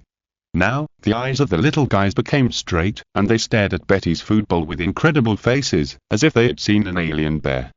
Being watched by several guys, Betty didn't protect the food bowl, but just ate carelessly. While eating, Betty even pushed the food bowl in front of Daha, indicating that she had meat now, and he should eat it too. Daha was a little dazed by Betty's sudden show of goodwill, but he still rejected Betty's kindness. However, the look in Daha's eyes when he looked at Betty was not as disgusting as at the beginning. Daha didn't want it, so Betty pushed the plate in front of the big tiger brothers again, holding the steak in one paw and gnawing on it, and the other paw still indicating that they were welcome to take it. Kinzu was also a little dazed at the side, and didn't expect Betty to know how to share. It seems that when it takes food from other people's plates, it is not really snatching, but just taking it without hesitation. Well, the nature seems to be the same, but when it has extra, it will share with others. This little guy. Eva smiled and shook her head. I don't know if it was because of Kinzu's kiss, but there was no more helplessness and anger on her fair face. A new week, please give tips and subscribe to support. Si estás escuchando esta novela en un canal distinto a mundo fanfic novelas, significa lo descarga and y subir en cines fuertes invitamos cordialmente a visitar nuestro canal. Mundo fanfic novel is all in contrast la version original de esta historia y podrás explorar muchas otras novelas de diversos narradores. Te esperamos para sumergirte en un mundo de novelas incredibles. Chapter 711 Morning Run. Turning over in the daze, Zumengyo subconsciously hugged him to the side, but it was empty. She opened her eyes and slowly sat up against the head of the bed. She was a little sober. The curtains were still opened a crack, and the bright sunlight shone into the bedroom, which did not affect her sleep, but made the whole bedroom transparent. Her beautiful eyes narrowed slightly, and the corners of her mouth gently raised in arc, and a faint smile appeared on her delicate oval face. This feeling is really like a dream. Looking at the empty bedroom, the bright sunshine, and the pots of evergreen plants in the corner, Zumengyo felt an inexplicable sense of happiness in her heart. Recalling the moment when she'd just met him, watching him block a knife for her and let her run fast, her teenage self determined that he was her Prince Charming. Although his family conditions are not good, he is not handsome, his academic performance is average, and his salary is just out of the minimum standard. But, what does this count for? Every girl has a dream of a Prince Charming in her heart. Some have realized it, and if she persists, she will succeed. Some have realized it, but in the end, she gave up. Zumengyo doesn't know how others see her, and she doesn't need to know how others see her. She has her persistence, and she will never give up even if she is torn to pieces for it. Or with a faint roar in her ears brought her back to her senses, and her face changed. This little thing is really worrying. Although she muttered so in her mouth, the smile on her mouth did not diminish at all. But when she finished washing and walked downstairs, she was really stunned. This clean, am I still not awake? Standing at the stairs, looking at the happy scene in the corner, Zumengyo felt that she should still be dreaming. Come, sit here. Patting her thigh, Kinzu made a serious invitation. Noticing Eva's slightly teasing look, Zumengyo's pretty face turned slightly red. After giving this bad guy a charming little roll of the eyes, she finally confirmed that she was not dreaming. When she came to the sofa, she certainly didn't have the nerve to sit directly on Kinzu in front of Dale, but she also sat down next to Kinzu. What's going on? When did this guy become so obedient? Kinzu shrugged and said with a wry smile, we are still too conservative. This guy is a big eater. If you don't feed him enough, he will of course go to others to grab food. Then he told Zumengyo in detail about Betty's performance just now. So, our Betty is still a good child. Zumengyo's beautiful eyes moved around, constantly looking at Betty, and her joy was beyond words. Of course, our Betty is a very good child. Kinzu nodded in agreement. He had no choice, because when this little goblin was talking, her jade hand was still on his waist. As if she heard both masters praising her, Betty raised her head in her busy schedule and whimpered a few times to express her joy. Seeing this, Zumengyo nodded her head with satisfaction, turned her head, and stared at Kinzu with her beautiful eyes. Kinzu was a little scared by her stare, and quickly lowered his head to look at himself, and then reached out to touch his face, but didn't find anything unusual. Looking at the little girl smiling foolishly, Kinzu's eyes turned, and a smile appeared at the corner of his mouth. He put his arms around the beauty's waist and asked softly, "What's wrong? Little baby?" Zumengyo, who was laughing secretly, blushed and secretly glanced at Eva next to her. Sure enough, she was looking at her with a smile. You bad guy, what are you yelling about? It's disgusting. She glared at Kinzu with some shyness, and Zumengyo's little hand also quietly reached over. However, as soon as the little hand touched the enemy's front line, it was captured by a pair of big hands. Okay, little girl, tell me, what did you want to do just now? Kinzu took Zumengyo's little head and pecked her forehead gently. Nothing, I was thinking that you can resume exercise today, and you can also add a new member. The slender jade finger pointed to Betty who was wolfing down. Zumengyo snuggled in Kinzu's arms and said in a delicate voice, if you eat so much and don't exercise, it will be difficult to digest. Kinzu glanced at Betty with some sympathy. This little guy is so pitiful. Yes, so pitiful. Betty herself thinks so. Following behind Xiao, Betty looked at the two masters leading in front, and felt a little sad. Is this the end of greed? But it's not my fault that I can eat so much. Betty ran with a small group full of grief and indignation. A group of 5 little guys, facing the slightly red sunlight in the early morning, stepped on the uneven cobblestone path under their feet, and began to run around the villa. I don't know if it's because of the sun. Jerry, who hasn't appeared for a long time, took his little wife and rode on a big pine tree with water droplets on the branches and leaves, looking down curiously. Looking at the two masters and 5 friends who were running, Jerry was a little confused. Is this another new activity? Hey, little Jerry, come and join us. Kinzu ran under the pine tree and saw little Jerry above his head. He waved at it without blinking. Seeing the master calling, the always obedient little Jerry didn't think much and jumped down along the trunk. Then it was tragic. Jumping behind that team, little Jerry opened his big eyes and looked at Kinzu pitifully, feeling so wronged. They need to lose weight, but I don't. Why do they let me run with them? Zumengyo looked at little Jerry following behind that team, and bumped Kinzu with her shoulder, feeling a little amused. Why are you making little Jerry so tired? Look how hard he's running. Really? Kinzu chuckled. This guy hasn't been out for so long, just let him exercise. Zumengyo looked at him helplessly. This guy is really like a child sometimes. The sunlight shines through the branches and falls on the group of people, faintly and warmly. Although it was a bit difficult, the little guy finally kept up with the pace of the main group. When Kinzu announced the disbandment, the little guy collapsed to the ground. You ran for so much longer today than usual, look how tired the little guy is. Zumengyo hugged little Jerry and stroked the big furry tail. The coquettish and angry look on her face was so touching that Kinzu was stunned for a moment. Extra update for the leader who rides a pig to the grassland, 13/20 chapter 712 sewing. The golden sunlight shines on the wet pasture, and from a distance, it seems to be glowing with colorful halos. The youngest cattle that have been locked up for a few days finally stepped out of the cattle pen again under the cowboy's calls. Walking on the still slightly moist soil, smelling the scent of grass mixed with the fragrance of soil floating in the air, it feels so good. How to describe this feeling? It's just like the last time when I secretly rode a fresh and tender heifer while the leader was asleep. The cowboys who had been on vacation for a few days finally ended their vacation and started working again, and began to meet the challenges of the new year. Clean, how do you put this? Clean, is this how it is done? Honey, come here, let me try it.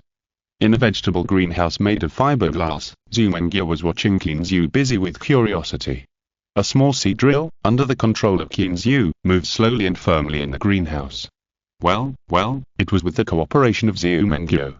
Looking at the little girl beside him who was interested in everything, Kinzu felt a little funny. After all, she grew up in the city, and she had a natural curiosity about farm work. At the other end of the greenhouse, Sooty came to help with Lori and Roman.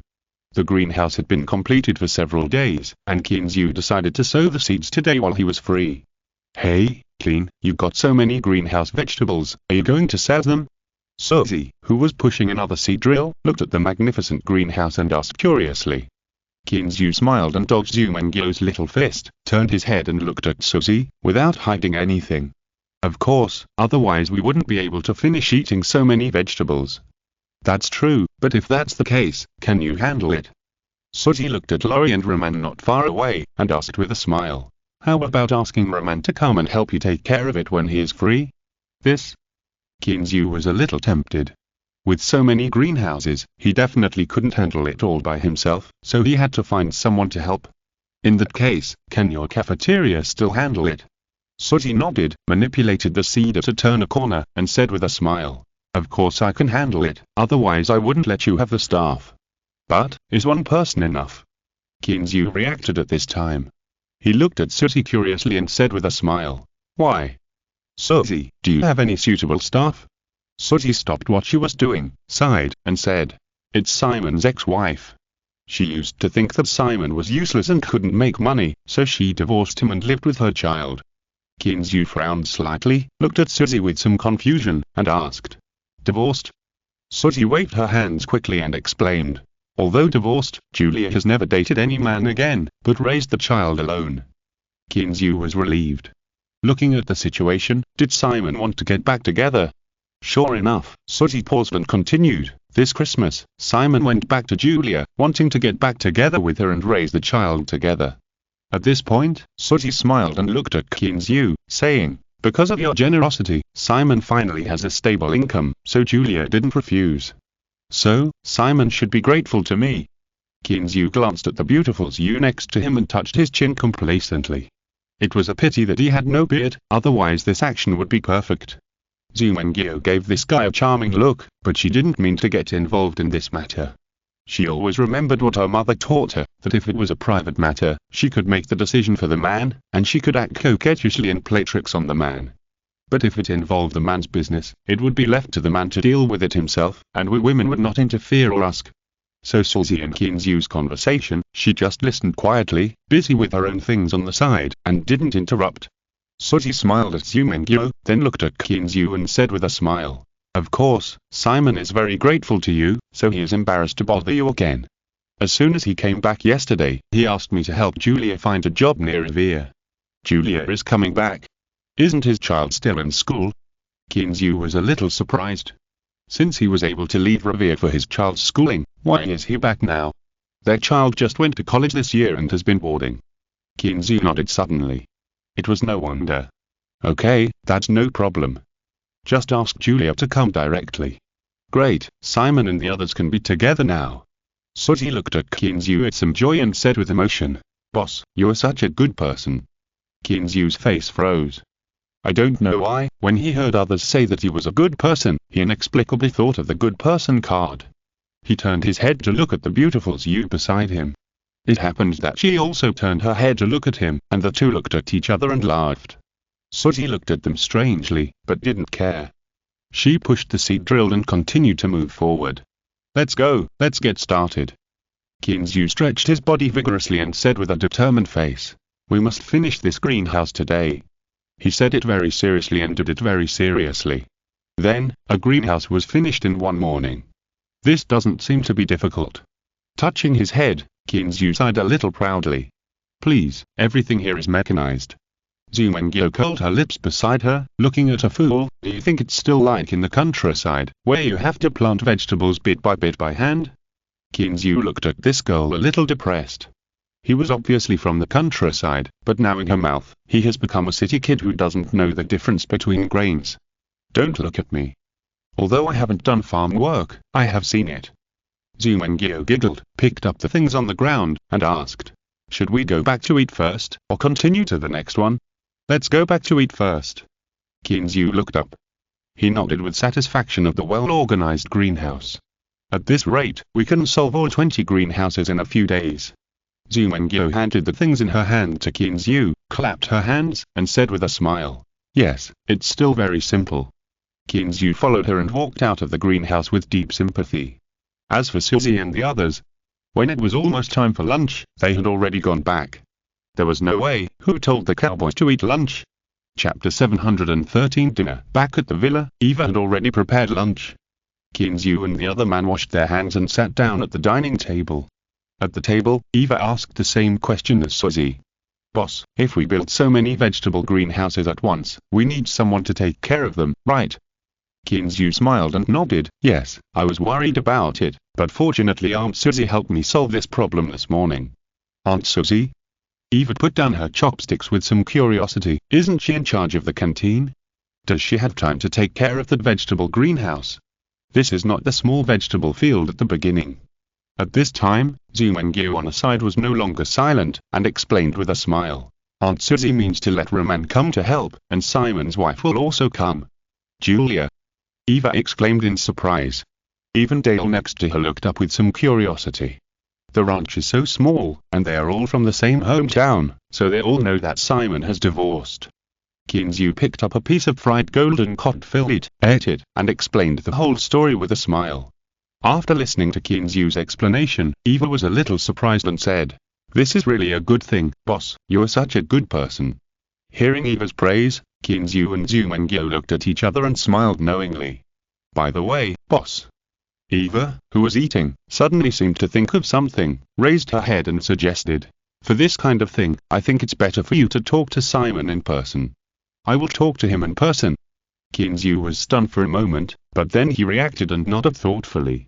"That's right, let's do this. Today is the first day for the cowboys to come back to work. Let's get together in the evening and have some fun." Eva agreed with this, and Zumengyo had no objection. She was still looking forward to the dinner in the evening. Although she had participated in the ranch dinner before, it was just that she participated as Kinzu's classmate at the time, and her current status and position were completely different. After lunch, Kinzu asked Eva to inform the matter. He and Zumengyo had to continue to work on the greenhouse. With the experience in the morning, the few people worked much faster. In addition, the types of vegetables planted were different from those in the morning. When the sun set, they had actually finished 3 greenhouses. I'm really tired. After a busy day, the beautiful Zhu couldn't help but sweat on her forehead. Zhu walked with her to the villa. Hearing this, he couldn't help but smile and said, "Of course, now you know that doing farm work is not so easy, right?" Zhu must give a firm fight back against Zhu's ridicule, so she muttered unhappily, "Don't think I don't know that you haven't done any farm work at home. It's just that my physical strength is not as good as yours." Zhu smiled embarrassedly. He didn't deny this, but he couldn't deny it. Because since the spiritual energy began to transform his body, no matter how much he tossed and turned at night, he would become lively again when he woke up. In this regard, the beautiful Zhu had a deep resentment. "Why do you say you have such good physical strength? Can it be eaten as a meal?" This is also thanks to Zhu, who didn't know her idea, otherwise he would definitely tell her that good physical strength can really be eaten as a meal. Back to the villa, Eva had already prepared the ingredients in advance. Zhu is not now at the ranch. He is used to having a meal when he has nothing to do. And although it is winter now, the venue is still set in an open-air place when gathering. 2 bonfires were lit next to the villa, and then the oven and other things were moved out, and then the ingredients and drinks were prepared. But after all, it is winter, and there are not many beer, so Zhu still prepared red wine. Of course, the ranch is basically not short of ingredients, but Zhu still went out again to purchase more drinks. That's why, looking at the 2 oak barrels of homemade wine, Zhu's heart became more eager to develop and utilize the vineyard in the manor. Not long after, just as Zhu was getting ready, the cowboys came over in groups of 3 or 5. "Boss, Happy New Year! Boss, Happy New Year! Boss, you are getting younger and younger." Hearing this hypocritical compliment, Zhu couldn't help but roll his eyes. He didn't need to look at him to know who it was. "Simon, do you mean I'm old?" "Oh, no. Simon laughed dryly twice, and his black face was a little red. He explained dryly, "Boss, how can you be old? Zhu saw this and didn't care. He smiled and patted the man who was almost a head taller than him. "Okay, I'm just kidding you.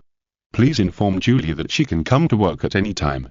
When Simon showed surprise and was ready to thank Zhu, he heard Zhu continue, "Don't worry about the salary. In this way, Julia's weekly salary will be calculated based on 10% lower than yours." "How about it? 10% lower?" Simon was really confused this time and exclaimed, "Why? You think it's too low?" Zhu was a little confused. He obviously gave it very generously, right? "No, boss, it's not too low." Simon waved his hands, and the blush that had just subsided appeared on his big black face again. Without waiting for Zhu to speak, Simon rubbed his cheeks and asked nervously, "Boss, is this a little high? You know, although he has only been working for a few months, his current salary has increased significantly compared to before. Now, he can get $1,200 a week just for the basic salary. 10% lower, that is to say, Julia's weekly salary can be $1,080. Even in New York, this treatment is definitely considered a high salary. What's more, this is only in Revere, a third-tier town in the United States." Zhu smiled and waved his hand. "Simon, this salary is not so easy to get." Seeing that he was a little confused, Zhu had to explain patiently, 20 vegetable greenhouses, and there may be more in the future. Only Julia and Roman are in charge. Their work is much busier than yours." Hearing what Zhu said, Simon patted his chest and guaranteed, "Boss, don't worry, I promise that Julia will take care of these vegetable greenhouses." After a pause, he added, "She is definitely a hard-working woman." Zhu nodded slightly and said with a smile, "I'll wait and see." Thanks to Shush and Leontine for the reward of 500 starting coins. Chapter 714 Stella's Invitation. The night was as dark as ink. In the dark night sky, 2 bonfires were looming, like 2 little suns, attracting people to circle around them. The cowboys and fishermen who had worked hard all day did not use any exquisite goblets, but directly took a large bowl with a full bowl of wine, and feasted on the roasted and tender steak. Zhu and Zhu sat together with Ryan and Will, eating and chatting about some things on the ranch. When Will learned that Zhu agreed to let Julia go to the ranch to help, he raised his glass and thanked him excitedly. Speaking of which, Will still felt a lot of pressure about Simon's broken marriage. Because Simon always obeyed him, he thought that he was useless as a master and did not bring his apprentice out. It was also because of this that he would come back from outside without hesitation, ready to take him to start a new career. Kinzu didn't know Will's thoughts very well, but he didn't refuse the toast and drank it in one gulp. "Boss, you have a good alcohol tolerance." After wiping the corners of his mouth, Will sat down and gave Kinzu a thumbs up. Kinzu smiled faintly and didn't say anything. He picked up a legged lamb handed over by Zumengyo and ate it with relish. The weak bonfire swayed in the dark night, as if it knew that its mission was about to be completed, and there was a trace of reluctance and attachment to this colorful world. The party lasted until more than 10 o'clock in the evening before it ended at the urging of the women. They were not as leisurely as Kinzu. The next day was not a day off, and they had to get up early to go to work. Before leaving, Kinzu said hello to Simon again and told him that he could ask Julia to come to work at any time. This black man with a height of nearly 1.9 meters was deeply moved by Kinzu's caring behavior. With the help of a little alcohol, he almost cried on the spot. You know, when his ex-wife filed for divorce because she couldn't support the family, it was a huge blow to such a man. Now it's finally good. Following this new boss, his income has increased, his wife is back, and his daughter is in college. It can be said that this is almost the end of a person's life. After seeing off Simon with tears in his eyes, Kinzu stretched himself, looked at the mess on the ground and the bonfire that was still flickering with sparks, and said with a smile, "Mengyo, let's go back and rest. They have to clean up here." Zumengyo nodded, yawned a little, and went upstairs with Kinzu. At today's party, Kinzu reintroduced her in front of everyone. Seeing the close relationship between the two, everyone understood it. Except for a few guys who felt a little sorry for Dale, everyone gave them sincere blessings. So the beautiful Zhu was in a very good mood today. Although she was still a little tired, when Kinzu made some more excessive requests, the beautiful Zhu still shyly agreed. After the lovemaking, the two took a bath together and fell into a deep sleep. However, Kinzu was destined to have a restless sleep. The next morning, when Kinzu was still drowsy and dreaming a colorful dream while holding his beautiful woman, his cell phone rang again at an inopportune time. Well, what's that sound? Kinzu, who had just woken up, was still a little confused and couldn't figure out what was going on for a while. When the phone rang for the second time, he finally reacted, took the phone next to him and looked at it, muttering, "It seems that I must turn off my phone before going to bed in the future. This broken phone is ringing all day long, which is really troublesome." The harsh ringing of the cell phone also woke up Zumengyo next to her. When she heard Kinzu's mumbling, she couldn't help but burst out laughing. "Okay, answer your call quickly, don't be such a fool all day." Stretching lazily, the beautiful Zhu changed her posture, hugged Kinzu like that, and gently leaned her head against his side. After being treated like this by Zumengyo, Kinzu's restless heart immediately became restless.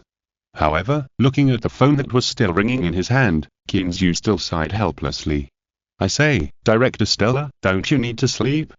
After answering the phone, Kinzu complained with resentment. The person on the phone was obviously stunned for a moment, and then probably looked at the time, and Stella's somewhat amusing voice came through the microphone. "Clean, don't you tell me you were still sleeping." "Nonsense, it's so early, what else can I do if I don't sleep?" Kinzu, who was disturbed by his good deeds, certainly didn't have a very good tone. Stella obviously didn't care about Kinzu's bad tone. He exclaimed in an exaggerated manner, "Oh my god, it's almost 10 o'clock now, and you tell me it's still early." Without waiting for Kinzu to answer, he shook his head and sighed. The life of capitalists is still good. No wonder so many people like money. Kinzu didn't have time to waste with him here. Seeing that this guy didn't get to the point, he couldn't help asking, "Director Stella, what on earth do you want to talk to me about? You didn't come here so early in the morning just to praise me, right?" "Praise you?" Stella was obviously a little confused. He didn't remember praising this guy. However, seeing that Kinzu was getting impatient, he stopped dwelling on this question and smiled. "Clean, it's like this. Because the rescue work in the mountains and the extermination of the wild wolves was quite successful, Mayor Wesley is planning to hold a party tonight to celebrate." "Party?" Kinzu curled his lips and refused without even thinking. "Stella, I'm really sorry. I may not be able to go." A party had just been held yesterday, and his head was still a little dizzy. How could he have the energy to attend another party? Not to mention, the after effects of wine are quite strong. Kinzu couldn't help but think secretly. "Oh? Haha." Hearing Kinzu's refusal, Stella was not surprised, but laughed out loud. After the laughter gradually died down, before Kinzu raised his question, he asked mischievously, "Clean, are you really sure you don't want to come?" Kinzu's heart moved when he heard this. Something was wrong. His first thought was that there must be something here that he didn't know. After thinking for a while, he immediately changed his tone and said with a smile on his face, "Dear Director Stella, you must have heard wrongly. Why wouldn't I go? What time is the party tonight? I will be there on time. Thank you Keeping for the reward of 500 starting coins, and thank you Liam and Yixao for the reward of 1000 starting coins. Thank you." Chapter 715 The Bullied Little Guy. After Kinzu hung up the phone, Zumengyu opened her eyes and asked lazily, "What's wrong? Is there an event tonight?" Kinzu did not hide it, nodded and smiled. The mayor of Revile said that the eradication of the wolf pack was very successful this time, and he wants to hold a party to celebrate. Zumengyu said oh, and did not ask any more questions, closed her eyes and prepared to sleep for a while. Yesterday, because Kinzu said that red wine is good for beauty, she drank a lot, and after being tossed all night, she felt sore and weak all over. Seeing that Zumengyu wanted to sleep, Kinzu refused, stretched out his hand and gently stroked her smooth back, and said with some doubts, "I had already rejected him, but from what he said, if I don't go, I might miss something good." Her. Hearing Kinzu say this, Zumengyu opened her eyes again and asked a few more questions with some doubts. After Kinzu described the conversation between the two in detail, the beautiful Zhu laughed. "What's wrong? What did you hear?" Kinzu looked at the beauty in his arms curiously. Although he had agreed just now, he didn't figure out what was going on. "It's very simple." Zumengyu turned over lazily, closed her eyes, and explained lazily. "The war was won, of course we have to reward people according to their merits. What's so strange about this? Reward people according to their merits?" Kinzu muttered a few words, and felt that what Zumengyu said seemed to make some sense. He had made a lot of efforts in this, and if there was a reward, it would indeed be his turn. Thinking of this, Kinzu couldn't help but show a somewhat expectant smile on his face, hoping that Wesley would not be so stingy. The two slept for a while, until it was almost noon, and then they got up and washed up. Of course, Kinzu was definitely not very honest. For a rookie like him who had just tried the joy of love, this kind of thing would be something he would never get tired of. When they got downstairs, Kinzu realized that they didn't need to eat breakfast because Eva had already prepared lunch. Noticing Eva's teasing eyes, the beautiful Zhu blushed and couldn't help but give the bad guy next to her a fierce look, as if it was because of him that she got up late. Kinzu naturally noticed Zumengyu's eyes, and he accepted the charming little white eyes with peace of mind. Anyway, they would have to settle the accounts at night, so he just let her do what she wanted during the day. Or before they even reached the restaurant, the two were blocked by Betty. Looking at her pitiful appearance, she seemed to have suffered a great injustice. "What's wrong with this guy?" Kinzu looked at Eva with some curiosity. Eva shrugged, with such a strange smile on her face. "Because you didn't get up, I took them for a run in the morning. As a result, this guy was not honest while running, and he also teased the big tiger, and was just seen by the white tiger." Kinzu and Zumengyu looked at each other, and then looked at the pitiful little guy in front of them, and couldn't help but look at each other. "You guy, you are really not a worry-free material." Holding the little ear of this guy, Kinzu took the lead and walked into the restaurant. "You don't need to think about it. In front of the labor, bullying someone's son, what is this? What's more, you were a bear. The relationship between bears and tigers has never been so harmonious." Zumengyu also followed in, looking at Betty who was a little listless because of fear, and shook her head helplessly. "There is no way, it is bound to suffer this loss, who let others bully the weak." While eating, Kinzu taught Betty a lesson. He thought it was a good thing, so that this guy would not bully other friends. Although he also understood that Betty might just be playing with Dahu and the others. After seeing Kinzu finished his training, Zumengyu called the little guy over and brought out 2 hot dogs and some fruits as a snack for this guy. I don't know if Betty is too generous or if this guy is just pretending to be pitiful to cheap for delicious food. Anyway, after eating a big apple, Betty's spirits are obviously much better. She twisted her little butt and ran to play with Daha and the others. Ahem, although Daha brothers don't like this strange creature with the same color as themselves. After sending the little guy away, Zumengyu went to wash her hands and then ate her brunch with peace of mind. After the meal, Kinzu left the two women to clean up and came to the porch and ran to have a cup of coffee to digest the food. Next to him, the white tiger was lying a little listless. Since the last battle with a group of wild wolves, this guy's figure has become more and more robust. Kinzu knew that this was because the spiritual liquid in its body was gradually transforming its body after training and absorption. He also believed that if he encountered the group of wild wolves again, the time it took for the white tiger to resolve the battle would definitely be shortened by half. However, looking at the white tiger, Kinzu was also scratching his head. He knew that pets could be upgraded, such as Cheese, which was a spiritual existence and could share vision. But the upgrade of Cheese was because of the system reward.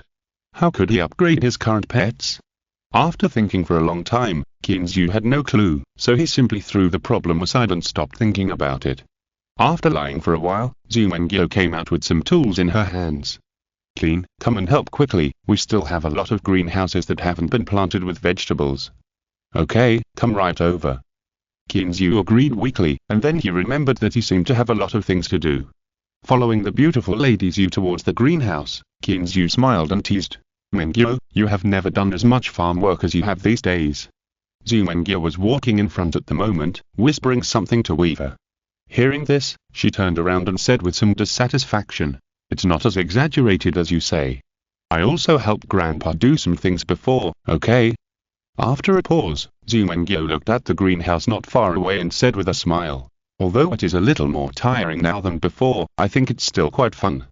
Kinzu couldn't help laughing when he heard this. It is estimated that only these children who grew up in the city would think that farming is a fun thing. Thinking about it, she used to help Grandpa grow vegetables at home, and it was probably a small vegetable garden of about 20 square meters at most. How can it be compared with the large-scale planting now? However, what is better than before is that there are machines to help, and the degree of automation is much higher. Although Kinzu was thinking about it, his steps did not stop. After a while, the three of them came to an open greenhouse. Chapter 716. Better to be late than to be early. It is said that men and women work together and work is not tiring. With the cooperation of Zumengyo and Eva, plus the help of Suzy and others, they completed the planting of 3 greenhouses in one afternoon. Clean, how many are left? Zumengyo raised her toes and looked back, with an unsatisfied look, as if she was afraid that Kinzu would say there were no more. Kinzu calculated in his mind, looked at the greenhouses that had been completed, and said with a smile, there are 12 left. Come on, we can finish it in a few days. In the morning, although Kinzu and his friends did not get up, Suzy and the other 2 did not stop. They also finished a greenhouse in the morning. If the 4 greenhouses completed yesterday are added, the number of completed greenhouses now has reached 8. Among these 8 greenhouses, some are specialized in growing lettuce, some are grown carrots, and some are grown tomatoes and cucumbers. Anyway, there are enough greenhouses now, and Kinzu grows one of these commonly used vegetables in one greenhouse. As for those that are not used very often, they are planted together with other plants. Anyway, the area of the greenhouse is large enough. After hearing Kinzu's answer, Zumengyo was obviously disappointed. There are only 12 left. It can be done in 2 or 3 days. Kinzu couldn't help but smile bigly. This girl is really not afraid of being tired. Seeing that it was getting late, Kinzu clapped his hands and interrupted Zumengyo's meditation. Mengyo, it's okay. It's getting late. We should go back. There are activities in the evening. Zumengyo remembered that she had to go to the party tonight, so she followed Kinzu to the villa obediently. After entering the door, Kinzu stretched and took off his dirty clothes. He turned to look at Zumengyo and said with a smile, let's go, let's take a shower. We are all sweaty. Zumengyo blushed when she heard this, and ignored him, but sat down on the sofa beside her. When Kinzu came close to her and started to act helpless, she said shyly, you're wishful thinking, go wash yourself first, I'll go later. But how could Kinzu let her escape so easily? Seeing that she didn't go, Kinzu stood up and came to her side and stretched out his hands. Under Zumengyo's surprised eyes, Kinzu held her willow waist with one hand and stretched out his other hand to her knees. When he exerted his arms, she was not mentally prepared and screamed in fear. What are you doing? Put me down. In broad daylight, how could the beautiful Zhu be treated like this? Besides, even if it was not daytime, the mischievous eyes of Eva next to her made her face feel a little hot. What are you afraid of? We're already an old couple. Kinzu ignored the struggle of the beauty in his arms and carried her all the way up to the 2nd floor. He pushed open the door of the room, opened the bathroom door, and only let her go when they walked into the small bathroom with a relatively spacious area. It's all your fault. What do you want to do in broad daylight? After getting down from Qin Zhu's arms, the beautiful Zhu's eyes were a little erratic. She was obviously observing the surrounding environment, trying to see if there was a chance to slip out. But how could Qin Zhu give her such an opportunity? While she was still hesitating, Qin Zhu had already started to make moves.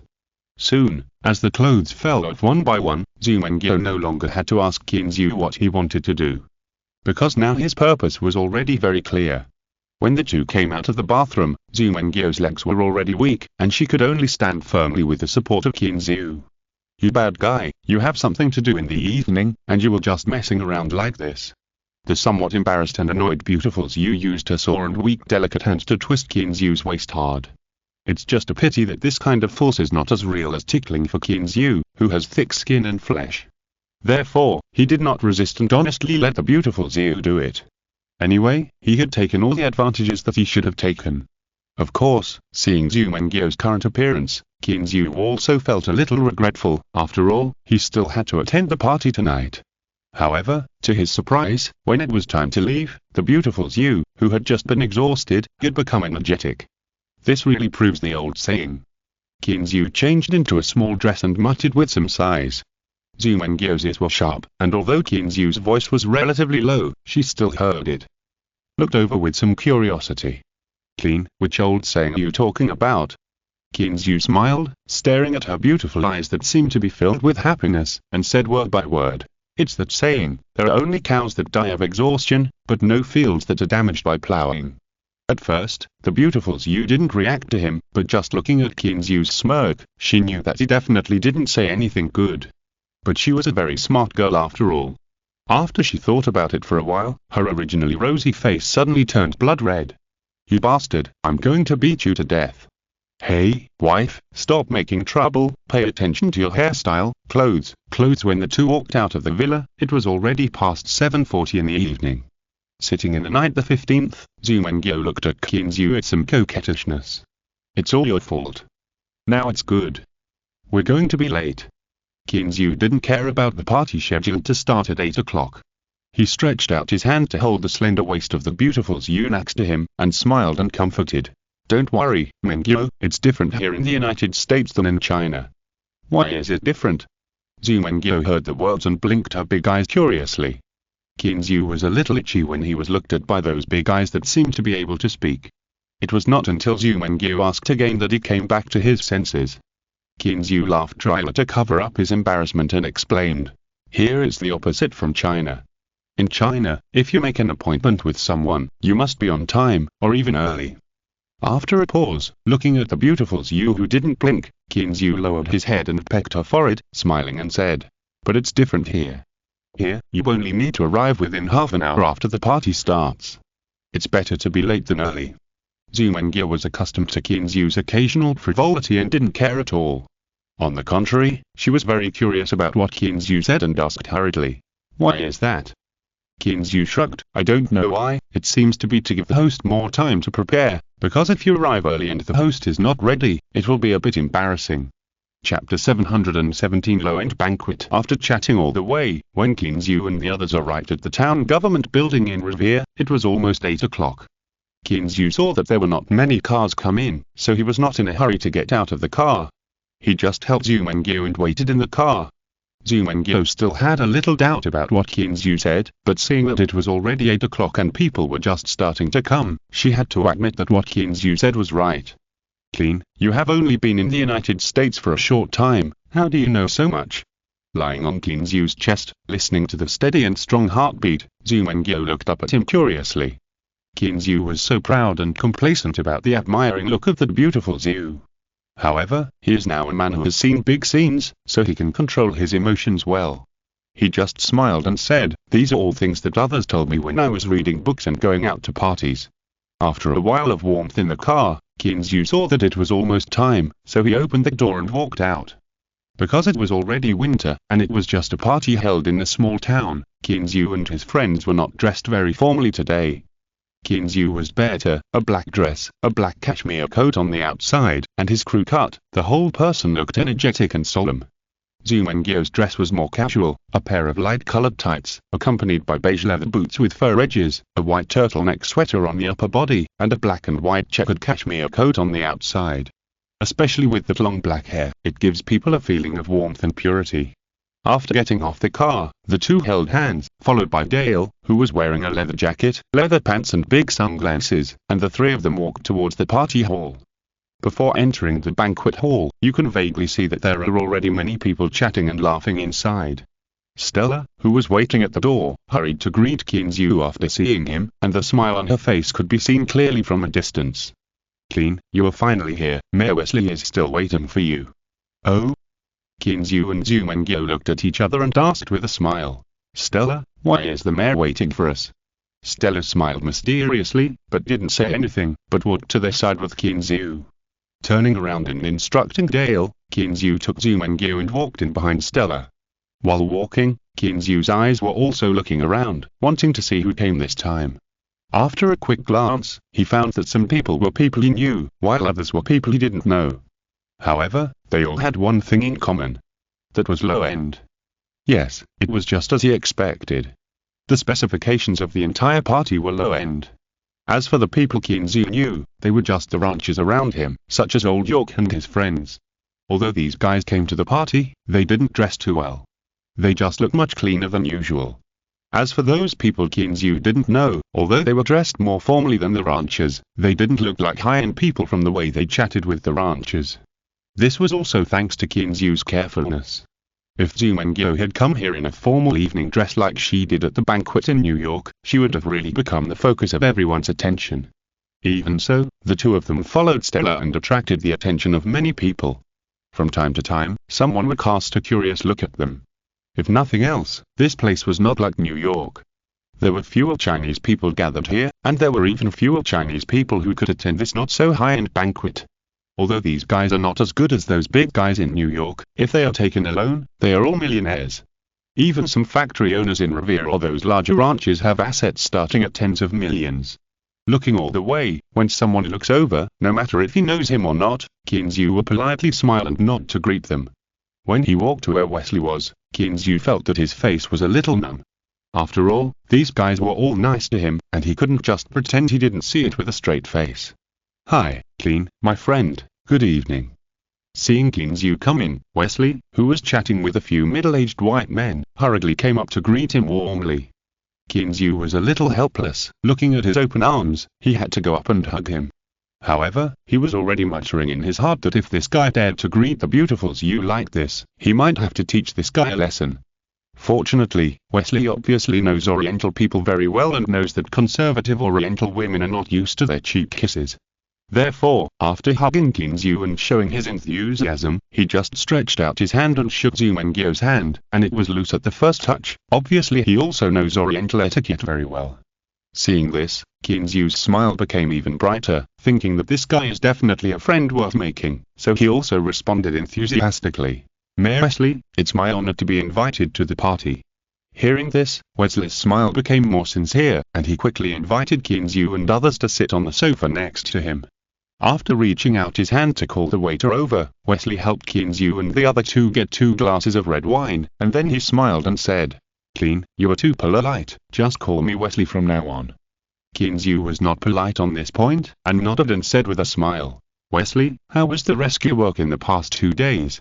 I have been busy with the ranch and didn't pay much attention to it." Speaking of this, the smile on Wesley's face was slightly restrained, and he sighed. Fortunately, the rescue was timely, otherwise it would be difficult to achieve 0 casualties after this heavy rain. Kinzu also nodded in agreement. The heavy rain came too suddenly and was too spectacular. At the time, the problem of wild wolves was no longer important. The important thing was how to ensure that people would not be washed away by the rain. After all, the mountains are usually not very safe, and there was such a sudden heavy rain, and the probability of landslides is still very high. Perhaps because the atmosphere was a bit heavy, Wesley laughed again and looked at Kinzu and said, "Fortunately, with your help, Clean, our rescue work was timely. This is a blessing in disguise." The opinions of the people are almost all praising our work efficiency. Si est escuchando esta novela en un canal distinto al mundo fanfic novelas, significat lo descargar y subir en esfuerzos invitamos cordialmente a visitar nuestro canal. Mundo fanfic novelas al encontrar la versión original de esta historia y podrás explorar muchas otras novelas de diversos narradores. Te esperamos para sumergirte en un mundo de novelas increíbles. Chapter 718. Gun License. After chatting with Wesley for a long time, Kinzu still didn't get the expected reward. He turned his head and looked at Zumengyo. This situation seemed a little wrong.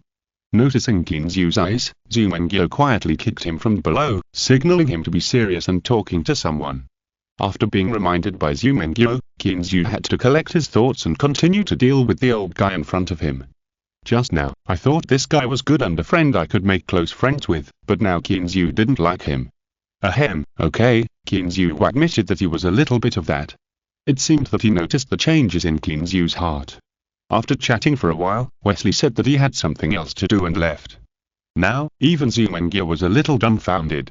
He looked at Kinzu and they both felt a little pain in their balls. Well, it hurts your face.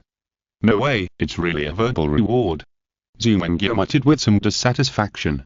At this time, Kinzu felt that it was unlikely that there would be nothing, and smiled to comfort her.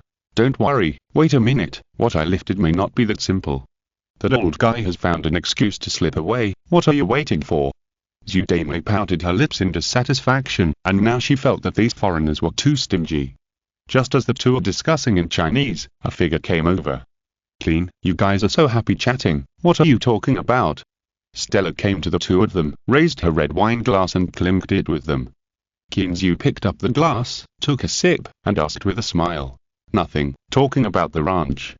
Why, Stella, didn't you go over there to have some fun? As he said that, Kinzu also gestured towards the banquet hall. Stella sat down opposite the two of them, followed Kinzu's gaze, and looked towards the banquet hall. At this moment, the lights in the banquet hall had dimmed, and many men and women were dancing to the music. However, the dancing posture, Stella shook his head, indicating that he didn't want to join in the fun. The two chatted for a while, and Stella took out a passport-like booklet from her bosom and handed it to him, smiling and saying, Clean, in recognition of your help a few days ago, we have communicated with the higher authorities and specially applied for this. What is this? A gun license? Kinzu took the booklet subconsciously, feeling a little confused. Speaking of gun licenses, he has quite a few now. One is the ordinary gun license he applied for when he came here. One is the old version of the gun license that Jennifer bought for him, which allows him to carry automatic weapons. The last one is the concealed gun license that Dale helped him get.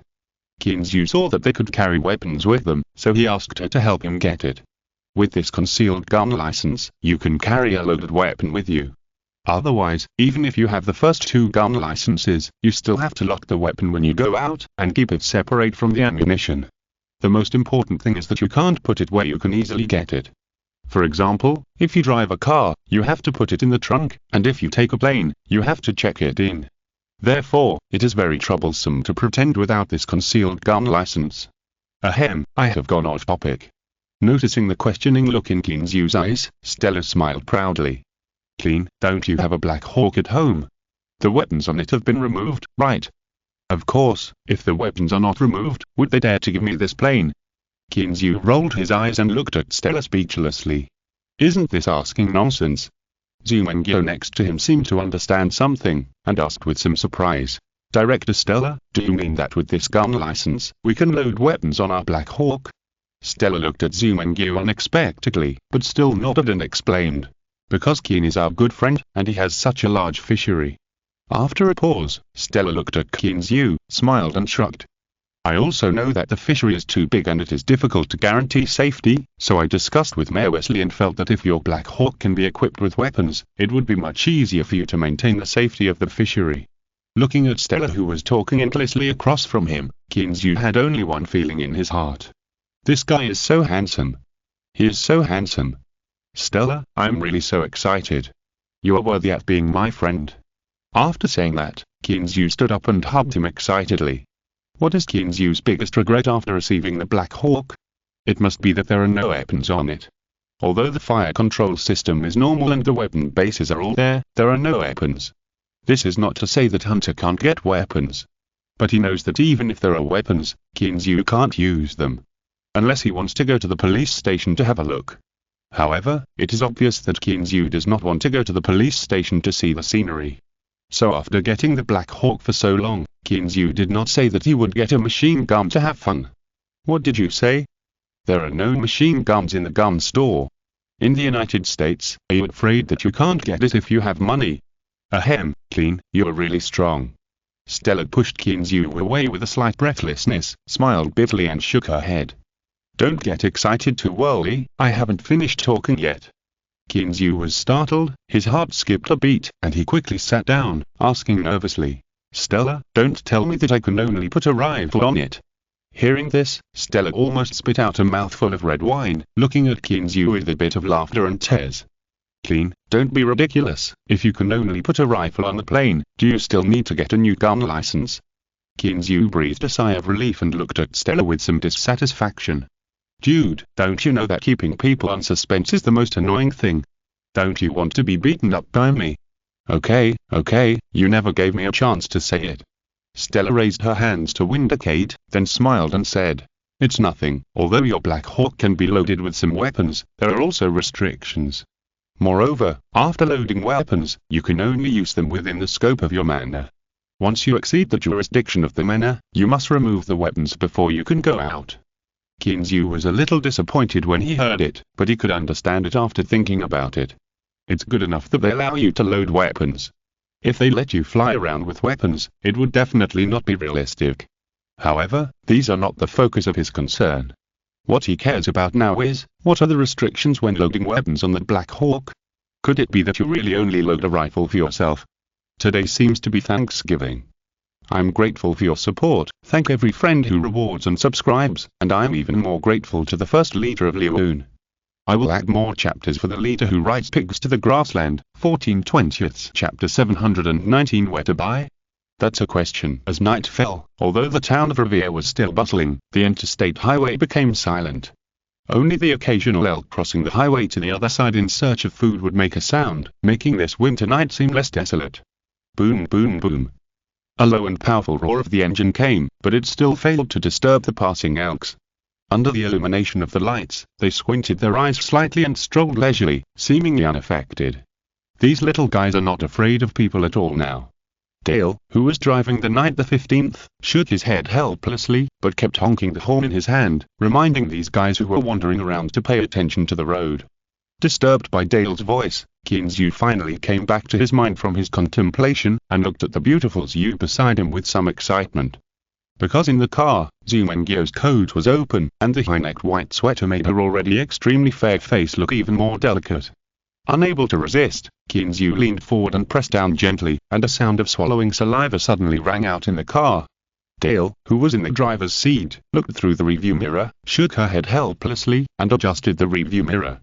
While feeling sorry for her sister, she recalled her current situation, and the tangled expression on her face became more intense.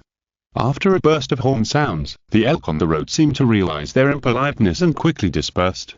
The car restarted, and the two people in the back seat also separated. After licking their lips, Kinzu exclaimed sincerely, "It smells so good." Giving this guy a charming look, Zumengyo tidied her clothes, smoothed her bangs on her forehead, and then asked, "With this gun license, what are you going to do?" "What should I do?" Kinzu held the beauty in his arms, with a very excited expression on his face. "Since we have this gun license, we must not waste it. We must equip it with everything." Zumengyo frowned slightly when she heard this, and asked hesitantly, "These things are not sold in ordinary gun stores, right?" "This." Kinzu was stunned, and then he reacted, frowning. "It seems to be true. There are very few automatic weapons, and these heavy weapons must be even less." The gun license Stella gave him this time was quite powerful. Except for those real heavy weapons like missiles, which cannot be installed, other weapons such as large-caliber heavy machine guns and machine guns can be legally installed and used. According to him, as long as you don't use it outside the ranch, even if you really get a missile, it's not a big deal. Anyway, Kinzu was so excited when he heard it. Which man doesn't love this kind of hot weapons? But now the problem is, damn, you gave me a small notebook, and you have to tell me where to buy these things? Dale, who was driving the car, was not idle either. She had been listening to the two people talking with her ears perked up.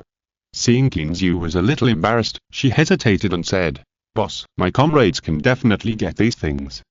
Kinzu's eyes lit up at first, but then shook his head. "No, you can't issue the formal procedures, and it's useless for me to buy it back." Zumengyo also nodded in agreement. "Yes, if you buy it without procedures, then this book will be useless." Hearing what the two said, Dale didn't say anything else, but concentrated on driving. After waiting until they returned to the ranch, Kinzu still had no idea and collapsed on the sofa in a depressed mood. "Forget it, don't think about it, let's go to the gun store tomorrow to see." Zumengyo took off her coat and hung it on the new coat rack next to her.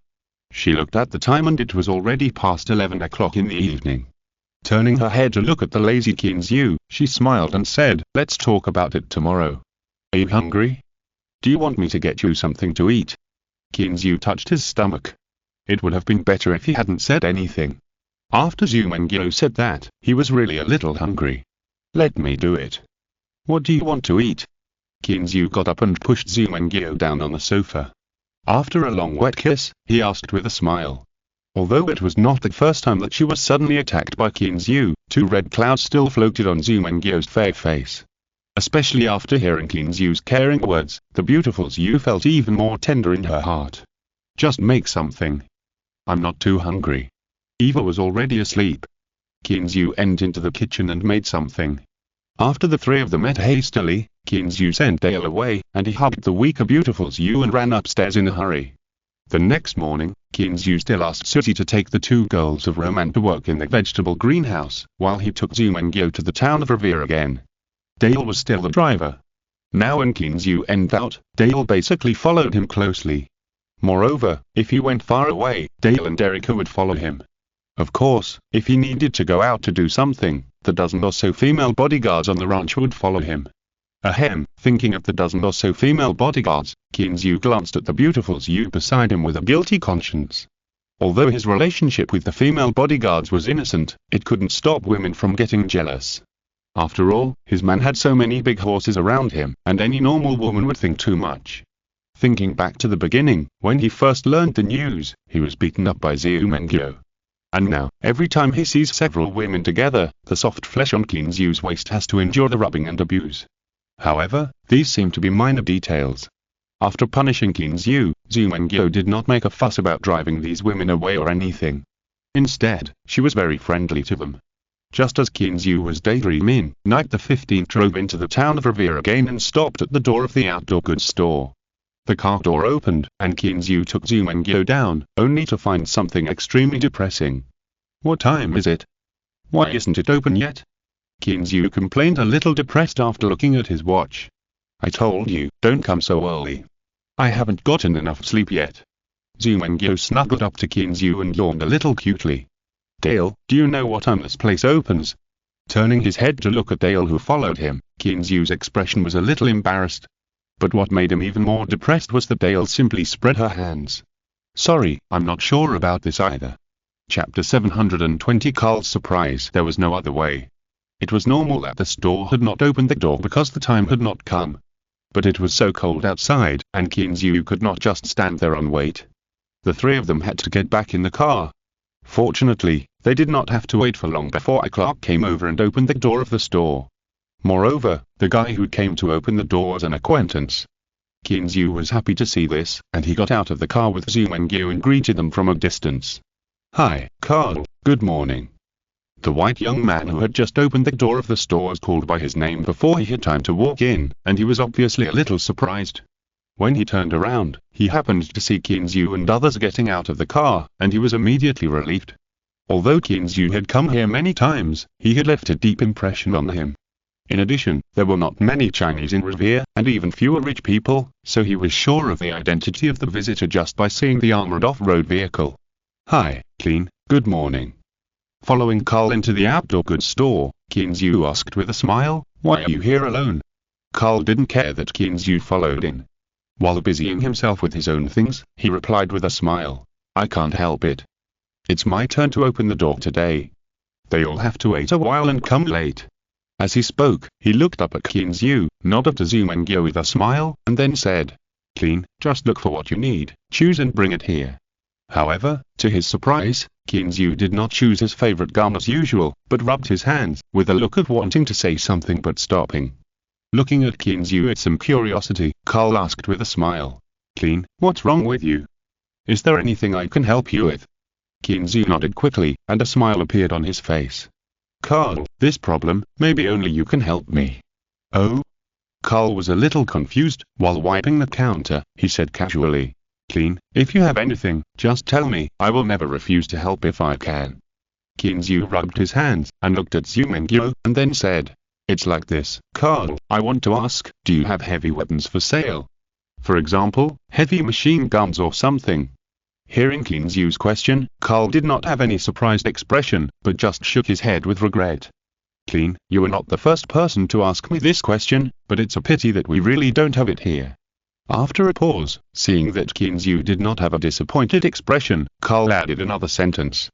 Besides, even if there are heavy weapons, you can't buy them. You can't just have a gun license. Kinzu nodded without any surprise and said with a smile. Carl, I know all this. Then, in the eyes of Carl who was a little surprised, Kinzu opened the small bag he carried with him, took out a small notebook from it and handed it to him. Look what this is. Carl took the small notebook, opened it and flicked through it casually, and immediately opened his mouth in surprise. Just when Kinzu smiled and prepared to welcome Carl's worship, this guy directly handed the small notebook to him again. Clean, you should know that forging a false certificate is illegal. Take it away quickly, and I will pretend that I didn't see it. Hearing Carl's words, Kinzu's face immediately fell, and Zumengyo beside him laughed out loud. After looking at the beautiful Zhu in silence, Kinzu locked his eyes on Carl again and said helplessly, Carl, you bastard, why would I forge a certificate for nothing? I haven't lived long enough. Isn't it forged? Carl muttered in confusion, took the certificate and looked at it carefully again. It seems that it is really not forged. Carl picked up the phone with some disbelief. Before yelling, he looked at Kinzu again. Clean, I have to call to check. If there is any problem, you can take it away now. Patting his forehead, Kinzu waved his hand speechlessly. Call quickly, you bastard.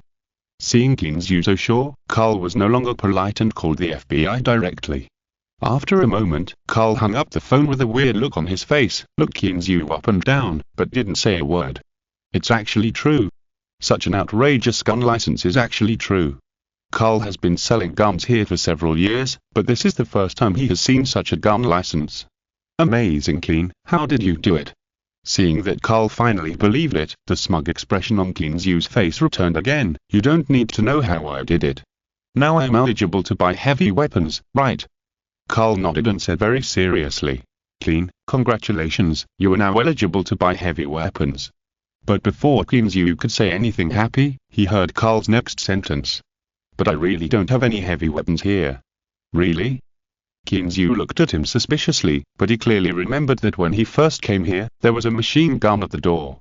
As if he knew what Kinzu was thinking, Carl waved his hand with a bitter face.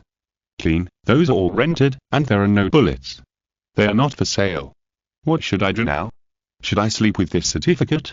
Kinzu did not give up, but looked at Carl with expectation. Okay. Feeling a little uncomfortable being looked at by Kinzu, Carl shrugged his shoulders and explained. Clean, I really don't have any heavy weapons here.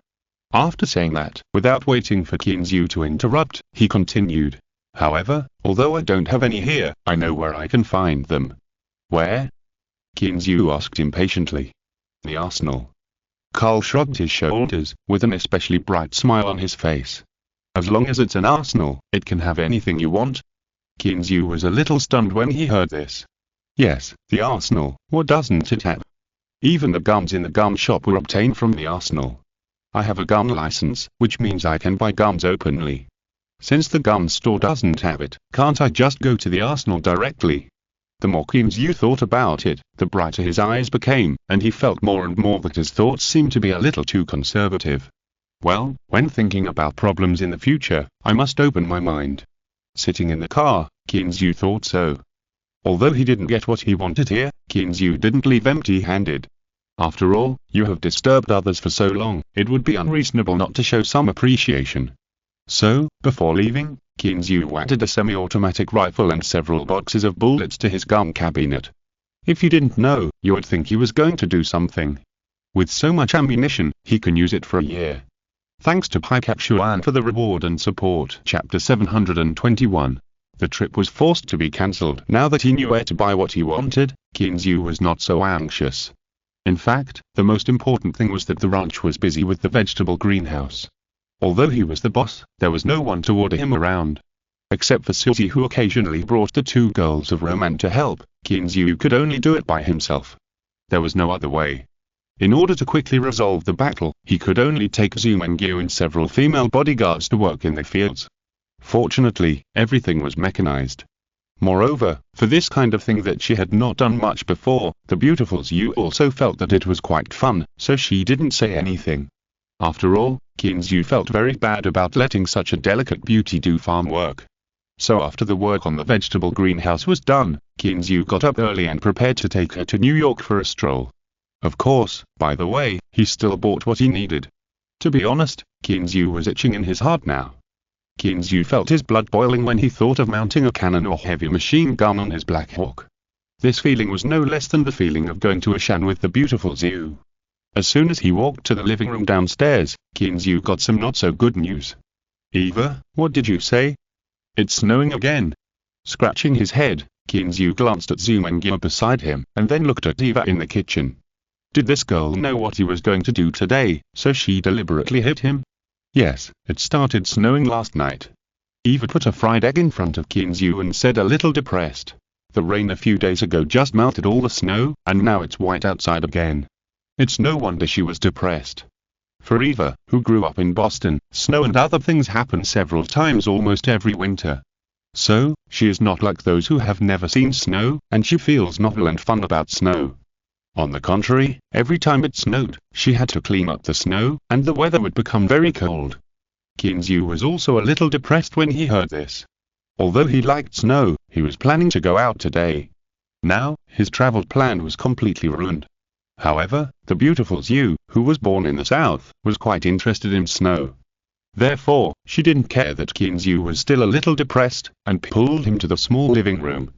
There were floor-to-ceiling windows there, and he could see the scenery outside clearly. When they arrived at the small living room, before Kinzu could stand still, he heard Zumengyo exclaim, "Wow, it's so beautiful, Kinzu, come here quickly."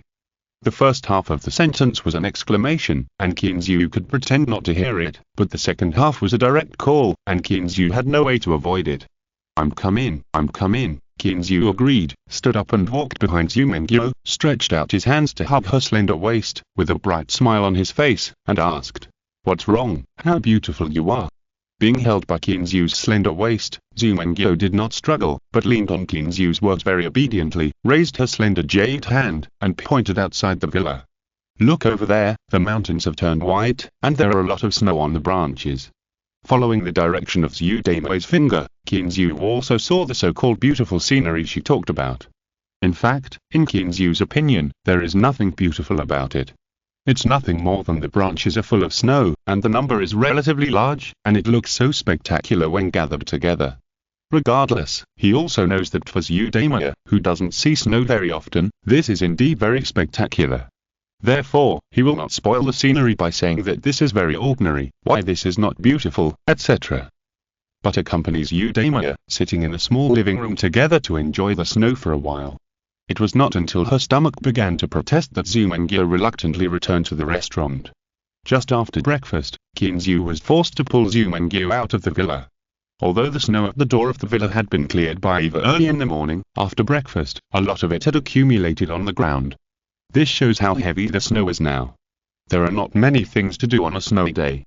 In addition to making snowmen, the only thing left is to have a snowball fight. It is still snowing now, and it is obviously not realistic to make a snowman. So, Kinzu just walked with Zumengyo on the snow for a while, and suddenly felt a chill on his neck. He shivered involuntarily, and his whole person instantly became much more energetic. Before he could react to what was going on, Zumengyo had already run away with a sweet smile. "Come on, Clean, let's have a snowball fight." Without waiting for Kinzu to react, she bent down, grabbed a handful of snow, and threw it directly at him.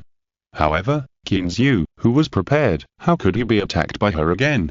Kinzu dodged the oncoming snowball with a flash, shook off the snow on his body, and chased after Zumengyo with a smile. Seeing Kinzu chasing him, Zumengyo screamed and turned around to run forward. While running, she did not forget to turn around and throw a few snowballs at him. Kinzu was amused watching from behind. He did not expect that she was so old and still hit such a lively side. In order not to let the beautiful Zhu feel bored, Kinzu did not dodge all the snowballs. He chased after her and deliberately let her hit him from time to time. Of course, snowball fights are for excitement. Although he deliberately let her go, he would hit Zumengyo from time to time. The two of them played enthusiastically in front of the villa for a while, laughing and talking continuously. Such a big noise inevitably alarmed the people in the villa. Not only did Eva run out to see the situation, but even the little ones also poked their heads out one by one to see what was going on. Especially Betty, seeing the two masters fighting, it ran over happily. Just when it ran to Kinzu's side, Zumengyo happened to be throwing snowballs back at this time. Kinzu dodged it with a dodgy move, but little Betty was not so lucky. Seeing Betty, who was hit on the forehead by a snowball and became a little dazed, Kinzu couldn't help laughing. Seeing that the onlookers were accidentally injured, Zumengyo also stopped and ran over with a smile. "Betty, how are you okay?" When she got to the little guy, Zumengyo helped the little guy to remove the snow on his head and looked at him with some amusement. Kinzu smiled and said, "It must be okay. It didn't use much force. The little guy was just acting cute with you." Chapter 722 Breaking in. Zumengyo glared at the one who was making sarcastic remarks. "Who told you to get out of the way? You've hurt the onlookers." Kinzu was not angry at the little beauty's glare. He smiled and moved closer to Betty. "Come on, Betty, let's play snowballs together." As he spoke, Kinzu grabbed a handful of snow and sprinkled it directly on her forehead. Betty, who was enjoying the comfort of the hostess, seemed to understand what Kinzu said. She stretched out her little paws and scratched the ground. Kinzu was standing far away, so it didn't matter. However, Zumengyo, who was next to Betty, was directly covered with the snowflakes she scratched. She was so scared that she screamed and jumped away. Kinzu, who avoided the sudden attack, laughed unscrupulously beside her and gave Betty a thumbs up. "Good job, man." "Kinzu, stop right there." After coming to her senses, Zumengyo, who was a little angry, gnashed her teeth and chased after Kinzu. Not only that, she also called Eva at the door to join the action of encircling and suppressing the bad guys. Although Eva had no interest in this action, she wanted to have a good relationship with Zumengyo, so she joined in decisively. Now, in a one-on-two situation, Kinzu was a little stretched. Not to mention letting her go, even if he went all out, he couldn't get away with it, and was constantly hit by snowballs. However, looking at Zumengyo, whose face was always filled with a bright smile, Kinzu felt that he had sacrificed for the beauty. On the other side, Betty, who was ignored by the three people, looked at the masters who were having fun with some depression. "Didn't you say that you would take me to play with you? Why is no one paying attention to me now?" Fortunately, little Betty is still very good at entertaining herself. Seeing that several owners ignored it, it went to find entertainment activities by itself. For example, it dug 2 claws of snow at the big tiger brothers who were playing nearby, and the 2 little tigers were covered with snowflakes. For another example, it dug 2 claws of snow at the big husky brothers who were stunned on the other side, and the 2 brothers shivered involuntarily. This time, Betty was 1 against 4. Although the little tigers and the little husky were not as good as Betty in playing in the snow. But they were in large numbers, and the 4 little guys came together and began to chase and intercept Betty. Fortunately, several guys knew that this was just a joke, and they didn't take it seriously, and they still played around. The white tiger obviously knew this, and it was obvious that he didn't pounce on it, but directly suppressed the bear cub. The snow kept falling, and the vast pasture became like a fairy tale kingdom, with snow everywhere. The white was so pure, and the white was so penetrating. Under the porch in front of the villa, Zumengyo, who was tired of playing, snuggled in Kinzu's arms. Her coat was soaked by the snow, but Zumengyo, who was so excited, obviously didn't notice it. Her little face was still flushed as she complained that Kinzu didn't know how to give in to her. Kinzu didn't know whether to laugh or cry. It was clearly 2 against 1 just now, so how could I give in to you? But women are usually unreasonable, and he knew this, so Kinzu kept listening with a smile and didn't mean to defend himself. When Zhu Mengyo finished speaking in one breath, Qin Zhu reached out and tidied up her messy hair a little, and said with a smile, "Okay, let's go take a shower and change clothes. These clothes are all wet, so don't catch a cold later." After Qin Zhu said this, Zhu Mengyo realized that her clothes were wet, but she was sweating now, so she didn't notice it. "It's all your fault. Look, my clothes are all wet. I don't care. You have to compensate me." Hearing the little girl's coquettishness, Qin Zhu's smile became even brighter. He picked up Zhu Mengyo, who was still pouting, and said, "Okay, I'll accompany you. I'll accompany you to take a bath now." Zhu Mengyo was stunned when she heard this, and then she blushed and said, "It's compensation, not accompanying." "I know, it's all the same, all the same." Qin Zhu walked and laughed perfunctorily. When Zhu Mengyo wanted to say something else, it was too late. Qin Zhu, who couldn't wait, carried her directly into the bathroom. Eva downstairs had been watching them go upstairs, and the smile on her face was also particularly happy. It has been such a long time since her father's accident, and this is the first time she has been so relaxed and playing. She pondered for a while downstairs until she felt a little chilly on her body. Then she remembered that her clothes had been wet just now. She smiled and shook her head. She was about to go upstairs to change her clothes, but was interrupted by a breathless voice behind her. "Eva, where is the boss?" Turning around, Will, who was out of breath, ran directly into the villa, looking a little anxious. "What's wrong?" Seeing Will's expression, Eva's expression became a little serious, and she hurriedly said, "The boss is taking a shower." "What happened?" "Damn it." Will was a little impatient and turned around in the living room. He raised his head and looked at Eva expectantly and said, "Eva, can you go and urge the boss? Something happened at the fishery." "Uncle Will, don't be anxious. Talk slowly. What happened at the fishery?" Hearing that there was an accident at the fishery, Eva was a little worried, but she still comforted Will softly and asked him to calm down first. If it wasn't a big deal, she wouldn't want to watch Qin Zhu. You know, they just went into the bathroom together. As a girl who grew up in the Western world, how could she not guess what was going to happen in the bathroom now? If she disturbed him at this time, let alone whether Qin Zhu would blame her, if she accidentally scared Qin Zhu, she would be a widow for the rest of her life. Will didn't know what Eva was thinking, but after being comforted by her, his anxious expression was somewhat relieved.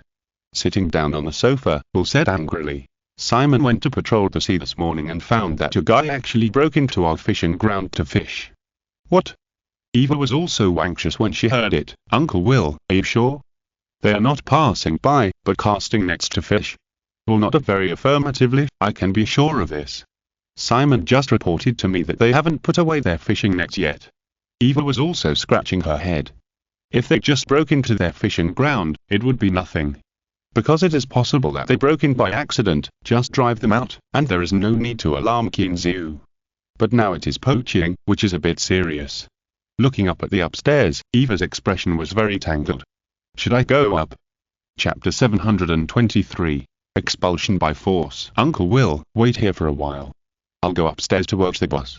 After struggling for a long time, Eva decided to urge Qin Zhu. After all, Simon was still waiting for his solution. After saying hello to John, Eva got up and walked upstairs. The corridor on the second floor was quiet. She ran all the way to the door of Qin Zhu's bedroom. The door was closed. Eva tried it with her hand and it was not locked. So she didn't hesitate and pushed it open directly. As soon as the doors opened, a faint sound came from the quiet bedroom. Like crying, accompanied by bursts of heavy breathing. Eva was a little embarrassed. Listening to the sound, she could imagine the scene inside without looking. "Ahem, boss, are you in there?" Eva asked in a low voice after coughing twice. Qin Zhu, who was in high spirits, was stunned by the sudden voice. Why did Eva come at this time? Zhu Mengyo was even more unbearable. She was a little shy to begin with. Suddenly hearing someone else's voice at this time, she was so frightened that her body tensed up and she dared not move. "I'm inside, Eva, what's the matter?" Hearing Qin Zhu's voice, Eva was slightly relieved and said quickly, "Boss, our fishing grounds have been illegally invaded by other fishing boats, and they're still fishing. Simon is currently confronting them. Uncle will ask you how to deal with it." Qin Zhu was a little anxious when he heard it. Good guy, isn't this just taking money out of his pocket nakedly? However, looking at Zhu Mengyo won him, he still suppressed his anger and ordered, "Eva, go ask Dale to start the helicopter and bring all the weapons." We will go and take a look later. Eva agreed outside the door and quickly closed the door and ran out. In this kind of situation, not only Kinzu was embarrassed, but she was also embarrassed. However, she guessed wrong on this point. She was quite embarrassed, but the landlord Keen didn't feel embarrassed at all. Instead, he felt very excited. Now, he was coaxing the beautiful Zhu to continue the unfinished business. But the beautiful Zhu was not as thick-skinned as him, and hurriedly refused. Don't you have something urgent? Go and deal with it quickly. Kinzu didn't care about that. It would take a while for Dale to come and start the helicopter. Pulling the shy beautiful Zhu over, Kinzu coaxed and deceived her and continued to do the unfinished business. When Kinzu came out of the bedroom refreshed, more than 10 minutes had passed. Eva, with a slightly red face, was guarding at the door.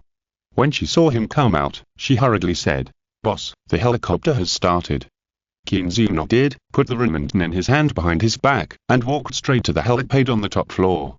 Of course, facing the catgirl with a strange look on her face, the thick-skinned Keen landlord did not forget to use his hands a few times. Arriving at the landing pad, the Black Hawk had already started up. Dale and Erica, fully armed, were sitting in the driver's seat, greeting Kinzu. Nodding and letting Eva go back, Kinzu got on the helicopter. "Boss, these guys are really abominable. Simon has already warned them, but they're still fishing regardless." As soon as Kinzu walked into the cabin, Will on the side reported angrily. "So arrogant." Hearing Will's words, Kinzu couldn't help but frowned. "How did you deal with such things in the past?" "Many people would retreat as soon as you said something," Will spread his hands and said helplessly. "But when you encounter such unreasonable people, you can only call the police. Can't you expel them by force? Why not just shoot them directly?" Kinzu looked up at Will in surprise. He remembered that if someone broke into his territory without permission, he could just shoot them directly. Forced expulsion? Of course it's possible, but, shaking his head with a wry smile, Will explained. "Boss, of course it's possible to force expulsion, but facing fishing boats, our weapons are still too weak." Looking at the Remington in his hand, Kinzu was a little surprised. It seemed that the rifle had no advantage against the steel giant ship. Seeing that Kinzu understood what he meant, Will spread his hands helplessly. "Not only that, which of those guys who go out to sea to fish doesn't have weapons on their boat? Once a conflict breaks out, it's not certain who will suffer." Kinzu was a little stunned. They dared to fight back. "Why not?" Will sighed. "People die for money, and birds die for food. If it really comes to that, who will care about the law? There are not a few fishermen who die in conflicts at sea every year." Kinzu smacked his lips, and for the first time, he felt that the proliferation of guns was really not a good thing. It's true that you have a gun, but the bad guys also have guns, and the bad guys have more guns than you. Seeing Kinzu's worried look, Will laughed again. "Boss, don't worry. What I said are extreme situations. After all, everyone comes out to make a living. No one wants to have conflicts casually." After a pause, Will raised his mobile phone. "Besides, I have already called the police. I heard that something happened on your side, and the Coast Guard is quite nervous." Kinzu smiled and said nothing. It is normal for those guys to be nervous when something happened in a rich manner. However, he was thinking in his heart that it seems that he really needs to arm his helicopter quickly. Soon, according to the direction given by Simon, Dale found the target. On the blue sea, in the heavy snow like goose feathers, a fishing boat about 40 meters long was leisurely collecting fishing nets. In the long trawl net, the fish with white bellies were still jumping happily. It can be seen that this net is very fertile. "Ha ha, Captain, we're rich. I didn't expect the catch here to be so rich." On the fishing boat, a short middle-aged man reported to the captain beside him with an ecstatic face. The man he called the captain was also a short man. Although he was very happy to hear the report from his men, he still had a trace of sadness on his face. Following the captain's gaze, the middle-aged man also saw a small boat not far away and said disdainfully, "Captain, don't worry, we will be able to leave soon. These guys can't find us." Nodding without comment, the captain looked at his men and ordered, "Walling June, tell them not to worry. Even if they are found by these guys, it's no big deal." "Hey, I'll give the order right away. Your Excellency the captain is wise." Upon hearing this, the middle-aged man called Wallen June looked at his captain with admiration. He is indeed a man who can be a captain. His courage is indeed incomparable to himself and others. Chapter 724. The Coast Guard arrives. Buzz, buzz, buzz. A loud roar, even in the boundless sea, is so piercing. Hearing this sound, the people on the fishing boat couldn't help but raise their heads subconsciously, wanting to see what it was. When the captain of the fishing boat heard this sound, his face suddenly became ugly. Damn it, this damn American Coast Guard, when did they move so fast? He muttered to himself twice, his eyes also fixed on the sky, but his eyes revealed a little unwillingness. In fact, he didn't need to look to know that this familiar oar, except for the Black Hawk equipped by the US military and police, there would be no second one. Sure enough, under his gaze, a familiar-looking helicopter, in the snow, rushed quickly from a distance. "Boat, Captain, the Coast Guard is here, let's go quickly." Ling Chuanxian, who was full of confidence just now, wanted to jump into the sea at this time. Isn't it just a secret net of fish? Is it necessary to alarm the Coast Guard? This is bad.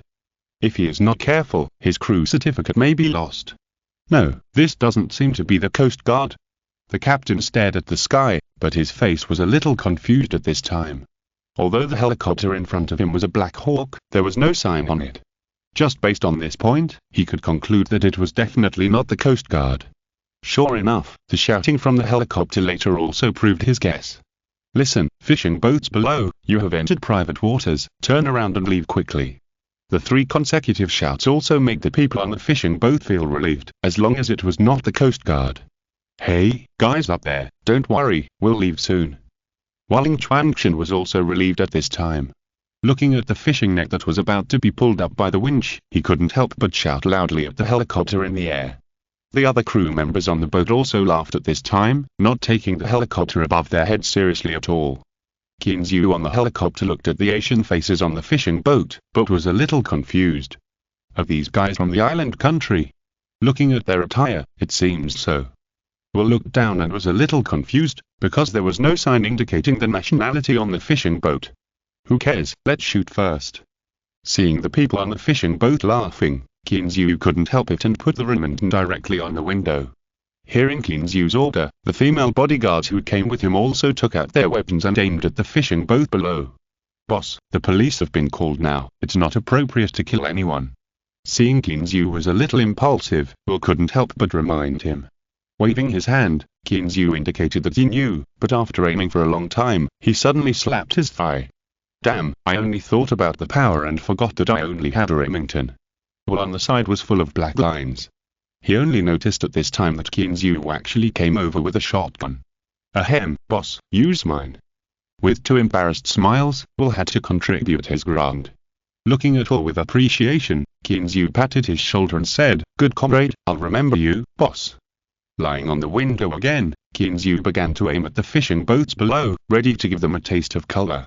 When Dale knew that his boss was going to take action, he had already pulled the helicopter to a relatively safe position. Here, although it was a big troublesome for Qin Zhu and his men to aim, it would be even more difficult for the people on the fishing boat to fight back. Moreover, except for Qin Zhu, which of the female bodyguards here was not a master of shooting through the target? As Qin Zhu was the first to pull the trigger, the female bodyguards also decisively pulled the trigger. Now, everyone on the fishing boat was shocked. 6 semi-automatic guns fired together. Although it could not be called a rain of bullets, to outsiders, the bullets were also very dense. Crackling, popping.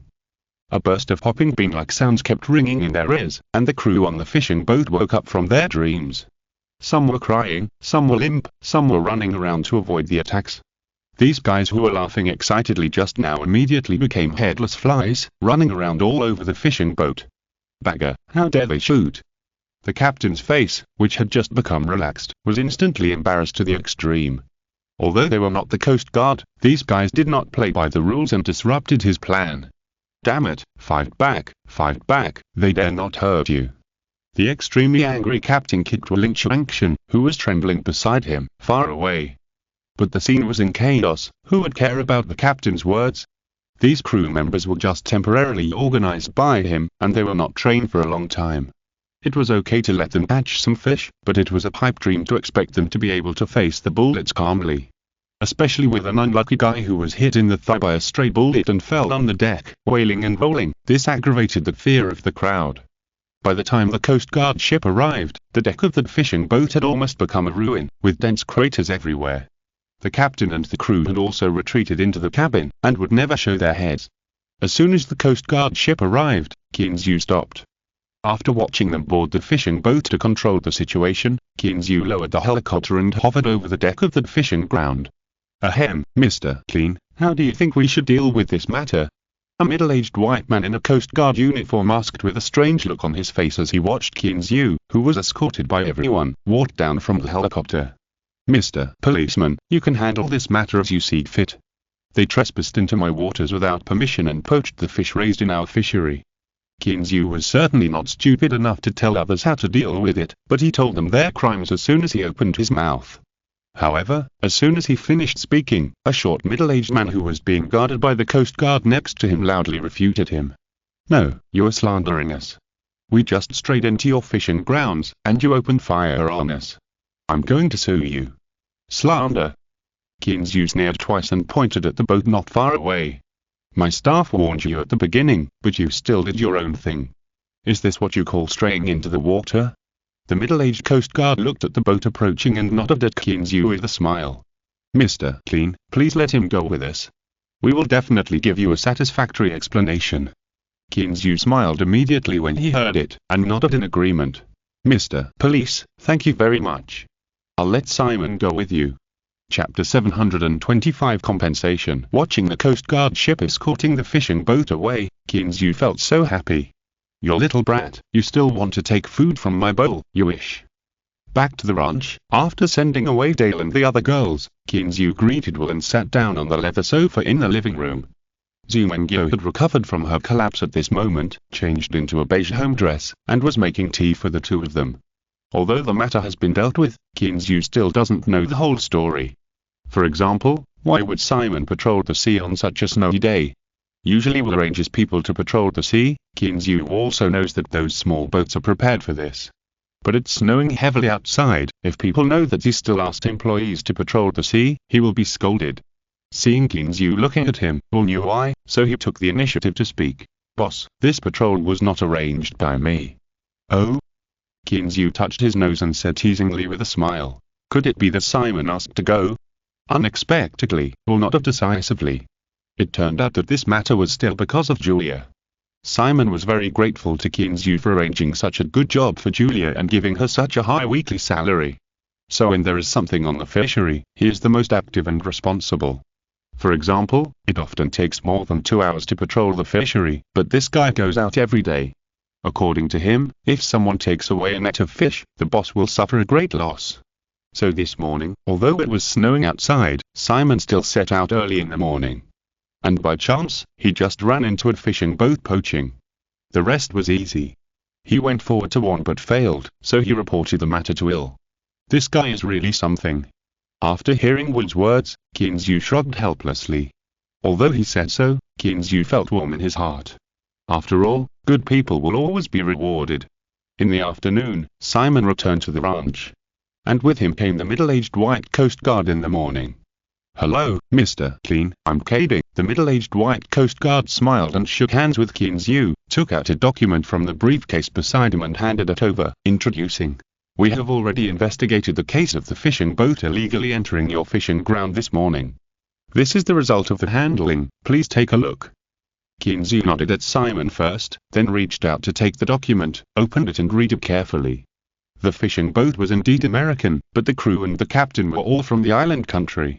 Although the captain kept shouting that he had entered by mistake, no one would believe him in the face of evidence. And because of his non-cooperation, the punishment imposed by the Coast Guards was quite severe. You mean, you seized his fishing boat, and then gave it to me as compensation? Kinzu looked at the offshore trawler they drove over, and was very speechless. Although for the crew and the captain, the punishment of confiscating all their food was indeed very heavy. But why go to get this boat? What's more, it was full of craters made by himself and others. Hearing this, Kata laughed twice and explained helplessly. Mr. Clean, this is also unavoidable.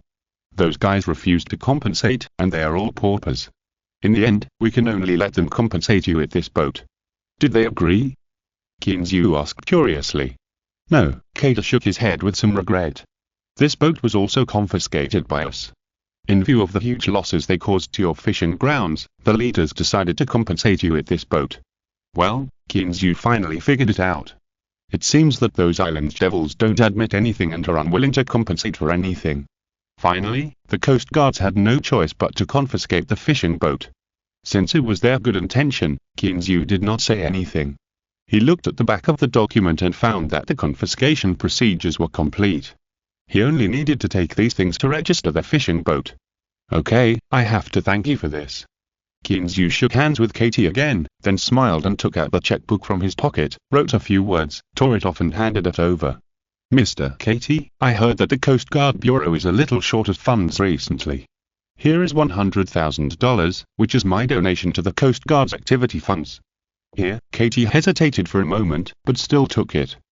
Anyway, in the United States, donations to government departments are common and not unusual. After receiving the check, it was obvious that the smile on Katie's face became even brighter, and he said politely, Mr. Clean, then I will take our director to thank you for your generosity. Kinzu waved his hand and said with a smile, these are just small things. We will inevitably have to trouble you with the matters of our fishery in the future. Katie also patted his chest to accept all these polite words, and even left his personal phone number. After seeing off the jubilant Katie, Kinzu finally had time to look at the offshore trawler parked at the dock. Boss, the configuration of this fishing boat is actually very good.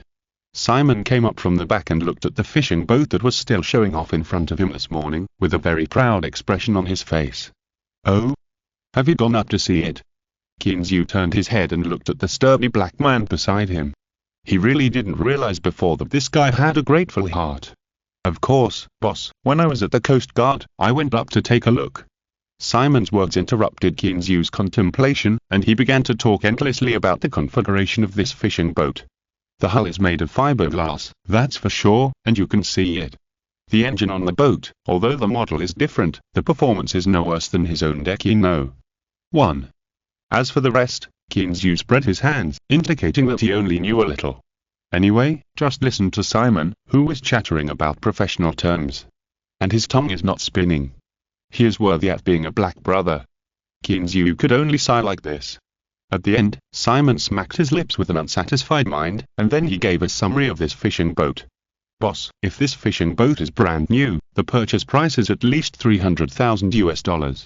Nodding, Kinzu understood this sentence and felt relieved. Counting the 100,000 yuan I paid out, and then taking another 20,000 or 30,000 yuan to renovate the fishery, and by the way, changing the trawl net, I can still make a net profit of about 100,000 yuan. This trip is worth it, and I won't lose anything. Thank you Banshee Fund for the 1,888 book coins reward, thank you very much. In the new week, please subscribe and reward. Finde est captulo muchas gracias por la hasta el final. No se olviden de dar like buscar mis contenido exclusivo y exeo inmediato. Suscríbete a nuestro Patreon. Recuerda, cada like, suscripción dona que nos anima a continuar. Gracias a todos nos vemos en el próximo video.